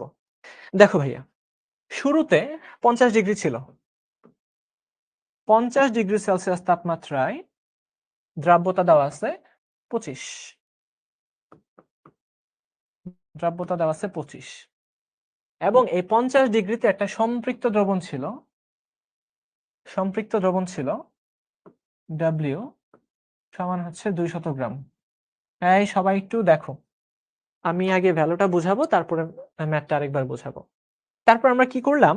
তাপমাত্রা কমায়ে 20 ডিগ্রিতে নিয়ে গেলাম। খুব মনোযোগ, শুরুতে 50 ডিগ্রি ছিল, তারপরে তাপমাত্রা কমায়ে আমরা 20 ডিগ্রিতে নিয়ে গেলাম। দেখা গেল 20 ডিগ্রিতে দ্রাব্যতা কমে হয়ে গেছে 10। তার মানে তুমি যখন তাপমাত্রা কমায় দিবা তো দেখা যায় কি যে কিছু কিছু ক্ষেত্রে দ্রাব্যতা কমে যায়, আবার কিছু কিছু ক্ষেত্রে দ্রাব্যতা বেড়েও যেতে পারে। বুঝা গেল? সাজিদ, তুমি ওই প্রশ্নটা বাদ দিয়ে এটার দিকে মনোযোগ দাও। আমি বুঝতেছি না তোমরা কেন এই টপিক বাদ দিয়ে অন্য চ্যাপ্টারের টপিক নিয়ে আসো? কেন ভাইয়া? মনোযোগ এখানে রাখো। আচ্ছা, তো দ্রাব্যতা কমে গেছে, তাই না? এখন সে কম ধরে রাখতে পারবে। তো তখন বলছে যে কি পরিমাণে দ্রব অধঃক্ষিপ্ত হবে? কি পরিমাণে দ্রব অধঃক্ষিপ্ত হবে এটাই আমাদের খুঁজে বের করতে হবে। তার মানে শুরুতে সে 25 গ্রাম ধরে রাখতে পারতো, বাট এখন রাখতে পারে 10 গ্রাম। তাহলে বাকি 15 গ্রাম কি হবে? অধঃক্ষিপ্ত হয়ে যাবে না? অধঃক্ষিপ্ত হয়ে যাবে। তো এটাই আমরা খুঁজে বের করব। ভাইয়েরা তোমরা সবাই একটু মনোযোগ দাও। সবাই খুব মনোযোগ দাও। দেখো, প্রথম ক্ষেত্রে যেটা দেওয়া ছিল, প্রথম ক্ষেত্রে এটা আমরা একটু উপরে লিখি। দ্রবণের ভর কত? দ্রবণ সমান দ্রাব্যতা আছে 25, আর 25 হলে দ্রাবক ছিল 100 এত গ্রাম, অর্থাৎ 125 গ্রাম। 125 গ্রাম। খুব মনোযোগ। যদি ভাইয়া দ্রবণটার ভর 125 গ্রাম হইতো, তাহলে দেখো ঠান্ডা করলে 25 থেকে এখন হয়ে যাবে 10। আগে সে 25 গ্রামকে রাখতে পারতো, এখন রাখতে পারে কত গ্রাম? 10 গ্রাম। মানে দ্রাব্যতা মানে এটাই যে 100 গ্রামের মধ্যে আগে 25 গ্রাম থাকতে পারতো, এখন 100 গ্রামের মধ্যে ভাইয়া 10 গ্রাম থাকবে। তাইলে মনোযোগ দাও, তাপমাত্রা কমালে, তাপমাত্রা কমালে যদি দ্রবণের আয়তনটা ভরটা 125 গ্রাম হতো, দেখো 125 গ্রাম থেকে অধঃক্ষিপ্ত হয়, 125 গ্রাম থেকে অধঃক্ষিপ্ত হয়, অধঃক্ষিপ্ত হয়, এই যে দেখো আগে ছিল 25, এখন থাকবে 10, তাহলে অধঃক্ষিপ্ত হয়ে গেল 25 মাইনাস 10, এত গ্রাম। এত গ্রাম অধঃক্ষিপ্ত হইলো। আমি আবারও বলি, ধরো এই যে 25 গ্রাম, 25 গ্রাম মানে হচ্ছে 100 গ্রাম পানির মধ্যে 25 গ্রাম থাকবে কি দ্রব, তার মানে দ্রবণের ভর হচ্ছে 125 গ্রাম। তো 125 গ্রামকে যদি তুমি ঠান্ডা করো তাহলে 25 থেকে 10-এ নেমে আসবে, অর্থাৎ 15 গ্রাম অধঃক্ষিপ্ত হয়ে যাবে, তাই কিনা? এটা আমরা পড়াইছি। আচ্ছা, কিন্তু প্রশ্নে দেওয়া আছে 200 গ্রাম। তাহলে আমাদের কথা হচ্ছে 1 গ্রামকে যদি আমরা ঠান্ডা করি, তাহলে 1 গ্রাম থেকে অধঃক্ষিপ্ত হয়, এখানে আছে তোমার 15 ডিভাইডেড বাই 125 এত গ্রাম। আর যেটা দেওয়া আছে 200 গ্রাম, 200 গ্রাম থেকে অধঃক্ষিপ্ত হয় 15 ইন্টু 200 ডিভাইডেড বাই 125 গ্রাম। তাইলে আমাকে অ্যান্সারটা একটু বের করে বলো কত আসে। 200 ইন্টু 15 ডিভাইডেড বাই 125, এটা আসে কত? 24 গ্রাম। 24 গ্রাম। খুবই সেরা একটা ম্যাথ, এবং এইগুলাই পরীক্ষায় আসে। তাহলে দেখো যদি এমসিকিউতে আসে তাহলে তোমরা কিভাবে সলভ করবা? হ্যাঁ দেখো আমি তো পুরোটা দেখাই দিছি। যদি এমসিকিউতে আসে তোমরা কিভাবে সলভ করবা? দেখো ফর এমসিকিউ ডেল্টা এক্স সমান, উপরে কি কাজ করছিলাম দেখো, দুইটা দ্রাব্যতাকে বিয়োগ করছিলাম, দ্রাব্যতাকে বিয়োগ করব S1 মাইনাস S2, আর নিচে, নিচে দেখো ভাই 125, এই 125টা কি ছিল? এই যে 125টা কি ছিল? 125 ছিল 25 প্লাস 100, অর্থাৎ 100 প্লাস S1 ইন্টু ডাব্লিউ, যেটা দেওয়া আছে। এমসিকিউতে যদি আসে তোমরা এই সূত্র বসিয়ে সলভ করে ফেলতে পারবা। দেখো যদি এমসিকিউতে আসে তোমরা কিন্তু এই সূত্র বসিয়ে ম্যাথ করে ফেলতে পারবা। হ্যাঁ, দ্রাব্যতা কি দ্রব্যের ভরকে বোঝায়? এক্স্যাক্টলি, দ্রব্যের ভরকে বোঝায়। তো তখনই দ্রব্যের ভর হবে যখন দ্রাবকটা হবে 100 গ্রাম। ঠিক আছে, আমি বারবার করে কথাটা বলতেছি, দ্রাবক 100 গ্রাম হলেই শুধুমাত্র আমরা দ্রাব্যতাকে তার দ্রব্যের ভর বলতে পারবো। তো পরীক্ষার খাতায় আমি যেইভাবে লিখছি ভাইয়া, যেইভাবে লিখছি এইভাবেই লিখবা, এর বেশি কিছু লেখার দরকারই নেই, দরকারই নেই, এতটুকুই। ঠিক আছে, তো 125 গ্রাম থেকে অধঃক্ষিপ্ত হয় 15 গ্রাম, 1 গ্রাম থেকে কত, আর 200 গ্রাম থেকে কত, এই যেটা দেওয়া আছে। আচ্ছা, তারপরে দেখো এই ম্যাথটা।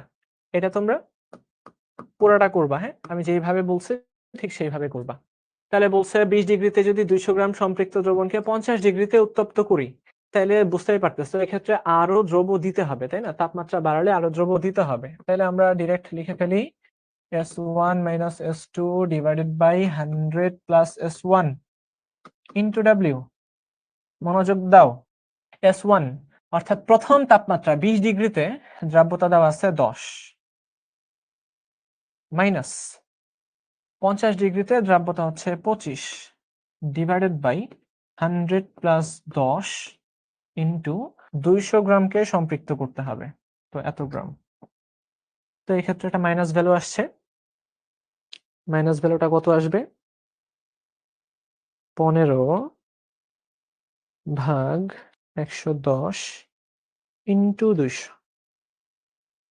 মাইনাস ২৭। এই মাইনাস মানে হচ্ছে আরো দিতে হবে। এই মাইনাস মানে কি? আরো যোগ করতে হবে।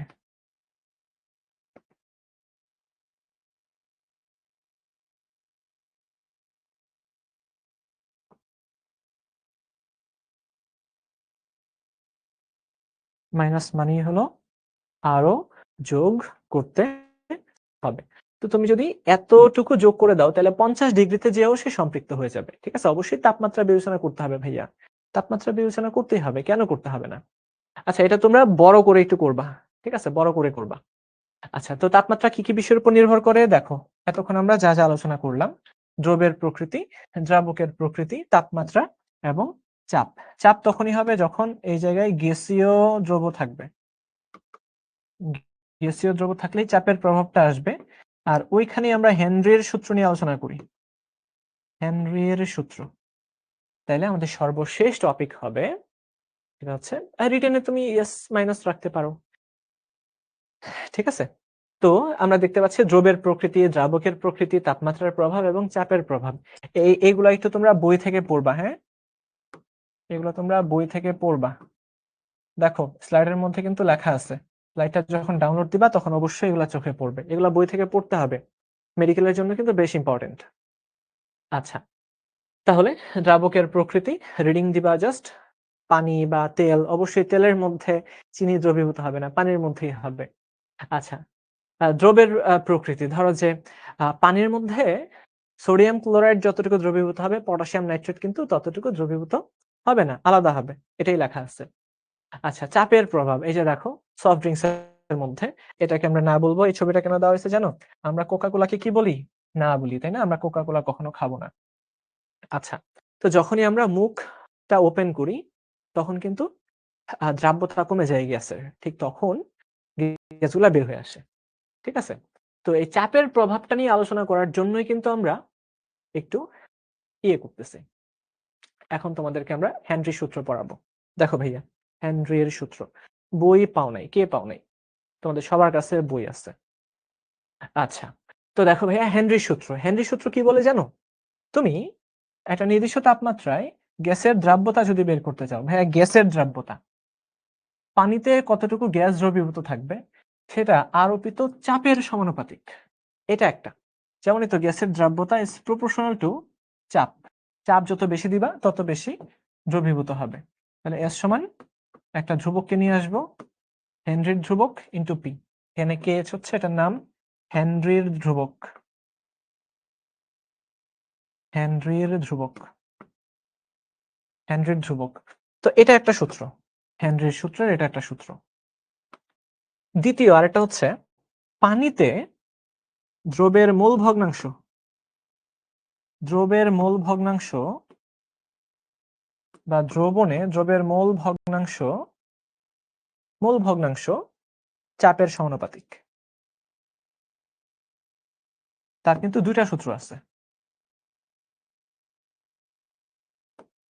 চাপের সমানুপাতিক। ভাইরা একটু ঝটপট করে লিখো এটা। আমাদের ক্লাসটা শেষ হয়ে যাবে আর এই যে 5 মিনিট পরেই। হেনরির সূত্র খুবই সহজ একটা সূত্র। তোমরা একটু ঝটপট করে লিখো এটা।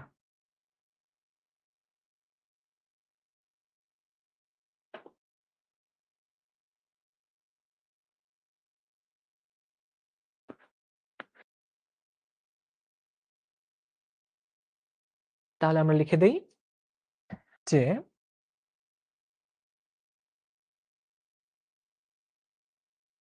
তুমি যত বেশি চাপ প্রয়োগ করবা ওইটার মূল ভগ্নাংশ তত বেশি হবে। মূল ভগ্নাংশ চাপের সমানুপাতিক, মানে এইভাবে আমরা লিখব। আচ্ছা, তাহলে এখান থেকেও আমরা লিখতে পারি যে সমান হেনরির ধ্রুবক ইন্টু হচ্ছে কি মূল ভগ্নাংশ। তো ভাইয়ারা ঝটপট করে লিখে ফেলো।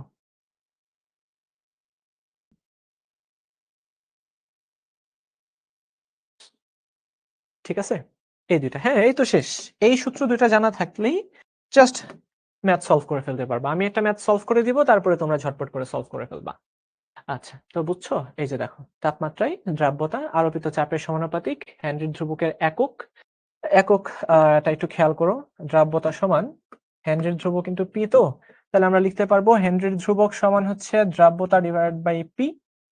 আর দ্রাব্যতাকে আমরা একটু আগেই তোমার মনে থাকার কথা, আমরা মোল পার লিটার এককে দেখছিলাম, আর চাপ ছিল এটিএম এককে। তাহলে তুমি লিখে ফেলতে পারবা মোল পার লিটার পার এটিএম, অর্থাৎ প্রতি এটিএম চাপ পরিবর্তন করলে কতটুকু দ্রাব্যতার পরিবর্তন হয়। জাস্ট খুবই ইজি, এটা নিয়ে আর কোনো টেনশনই নেই। আচ্ছা, কেএইচ এটা হচ্ছে হেনরির কনস্ট্যান্ট। ঠিক আছে, জাস্ট একটা মাত্র আমরা ম্যাথ সলভ করব। দেখো ভাই, এগুলো তোমরা একটু পড়বা, পড়ে এটা খুবই সহজ ম্যাথ, আমি এটা সলভ করাই দিব। এটা আমাদের গুহ স্যারের বই থেকে নেওয়া হয়েছে। হ্যাঁ, গুহ স্যার, সঞ্জিত কুমার গুহ স্যারের বইয়ে এই ম্যাথটা দেওয়া আছে। ঠিক আছে, গুহ স্যারের বই এটা দেওয়া আছে। অনেকে তোমরা বলতেছো ভাই এত জটিল না, তোমরা বলতেছো ভাই এক্স মানে কি। এক্স মানে, এটা আমি বলতেছি। আচ্ছা, আমাকে বলো তো, আমাদের বায়ুমণ্ডলে নাইট্রোজেন কত পার্সেন্ট আছে? আমরা জানি বায়ুমণ্ডলে নাইট্রোজেন আছে 78%। ওই তো, এই যে পার্সেন্টেজ, এই পার্সেন্টেজটাকে আসলে এক্স বলে বা মোল ভগ্নাংশ বলে। ঠিক আছে, তারপরে বায়ুমণ্ডলে অক্সিজেন কতটুকু আছে? অক্সিজেনের মোল ভগ্নাংশ হচ্ছে 21%। ঠিক আছে, অর্থাৎ টোটাল বায়ুমণ্ডলের ভর যত, এর মধ্যে 21 গ্রামই হচ্ছে তোমার অক্সিজেন, তাই না? এইটাকে আমরা বলি হচ্ছে মোল ভগ্নাংশ, অর্থাৎ কত পার্সেন্ট আছে। বুঝা গেল? খুবই সহজ জিনিস কিন্তু। তাহলে আমরা সলভ করে ফেলি। 20 ডিগ্রি সেলসিয়াস তাপমাত্রায় এত এটিএম চাপে নাইট্রোজেন গ্যাসের দ্রাব্যতা নির্ণয় করো। এটা ভাইয়া খুবই ইজি। এটা তোমাদেরকে এসডব্লিউ হিসেবে দিলাম, নাকি আমি সলভ করাই দিব? সলভই করাই দিই, এটা নিয়ে আর আমরা ইয়ে না করি। তাহলে তোমার দ্রাব্যতা নির্ণয় করতে বলছে। আমরা জানি দ্রাব্যতা সমান হেনরির ধ্রুবক ইন্টু চাপ। তাহলে হেনরির ধ্রুবক তো দেওয়াই আছে, 9.07 ইন্টু 10⁻⁻7 ইন্টু প্রেসার কত দেওয়া আছে 0.95। দেখো কতটা সহজ, এটা যা আসবে তাই, জাস্ট এতটুকুই। Yes, SW. আচ্ছা, এটাও তোমরা সলভ করে ফেলবা, ভেরি মাচ ইজি। এই তো, এটা হচ্ছে গুহ স্যারের বই থেকে নেওয়া হয়েছে। আমাকে বলো, এটা কি তোমরা নিজেরা সলভ করবে নাকি আমি করে দিব? এটা গুহ স্যারের বই আছে। হ্যাঁ, আচ্ছা, গুহ স্যারের বই থেকে নিচে আমি বলে দিছি। তো কারোর কাছে যদি গুহ স্যারের বইটা থাকে, অবশ্যই এটা সলভ করে আমাকে পাঠিয়ে দিবা। আর যদি মনে হয় যে এটা পারবো না ভাই, আপনি সলভ করে দেন, তাইলেই হয়েছে। হেনরি সূত্র বইয়ে আছে, কেন থাকবে না? আচ্ছা, তোমরা পারবা, ওকে। সবাই যেহেতু বলছো যে তোমরা নিজেরাই পারবা, তার জন্য সূত্র হচ্ছে এটা, যে চাপ সমান দ্বিতীয় সূত্রটা, কিন্তু দ্বিতীয় সূত্রটা এটা মনে রাখতে হবে। দ্বিতীয় সূত্র, হেনরির কিন্তু দুইটা সূত্র আছে,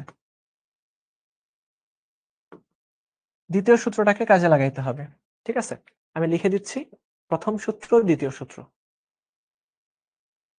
আমি একটু লিখেই দিচ্ছি, এটাকে আমরা বলি প্রথম সূত্র, হেনরির প্রথম সূত্র। তোমাদের জীবন সহজ করার জন্য যা যা প্রয়োজন আমরা তাই করে দিচ্ছি। এটা হচ্ছে দ্বিতীয় সূত্র। বলো, বুঝতে পারছো কিনা? হ্যাঁ, বিভিন্ন তাপমাত্রায় হেনরির ধ্রুবকের মানটা ফিক্সড থাকে। আচ্ছা, তাইলে বলো তোমরা সবকিছু বুঝতে পারলা কিনা? অনেক কিছু আজকে সলভ করাই দিলাম। অনেক কিছু মানে অনেক কিছু, একটা ক্লাসে এর বেশি পড়ানো আই থিঙ্ক সম্ভব না। তাইলে ইনশাল্লাহ এর পরের লেকচারে আবার দেখা হয়ে যাবে। আর যে হোমওয়ার্ক গুলো দিছি অবশ্যই হোমওয়ার্ক গুলো সলভ করবা। যদি দেখো যে পারতেছে না, আমি তো আছি, এরপরের ক্লাসে ইনশাল্লাহ আমরা সলভ করে দিব। ঠিক আছে, তাহলে ভাইয়ারা সবাই ডান। আল্লাহ হাফেজ, ভালো থাকো।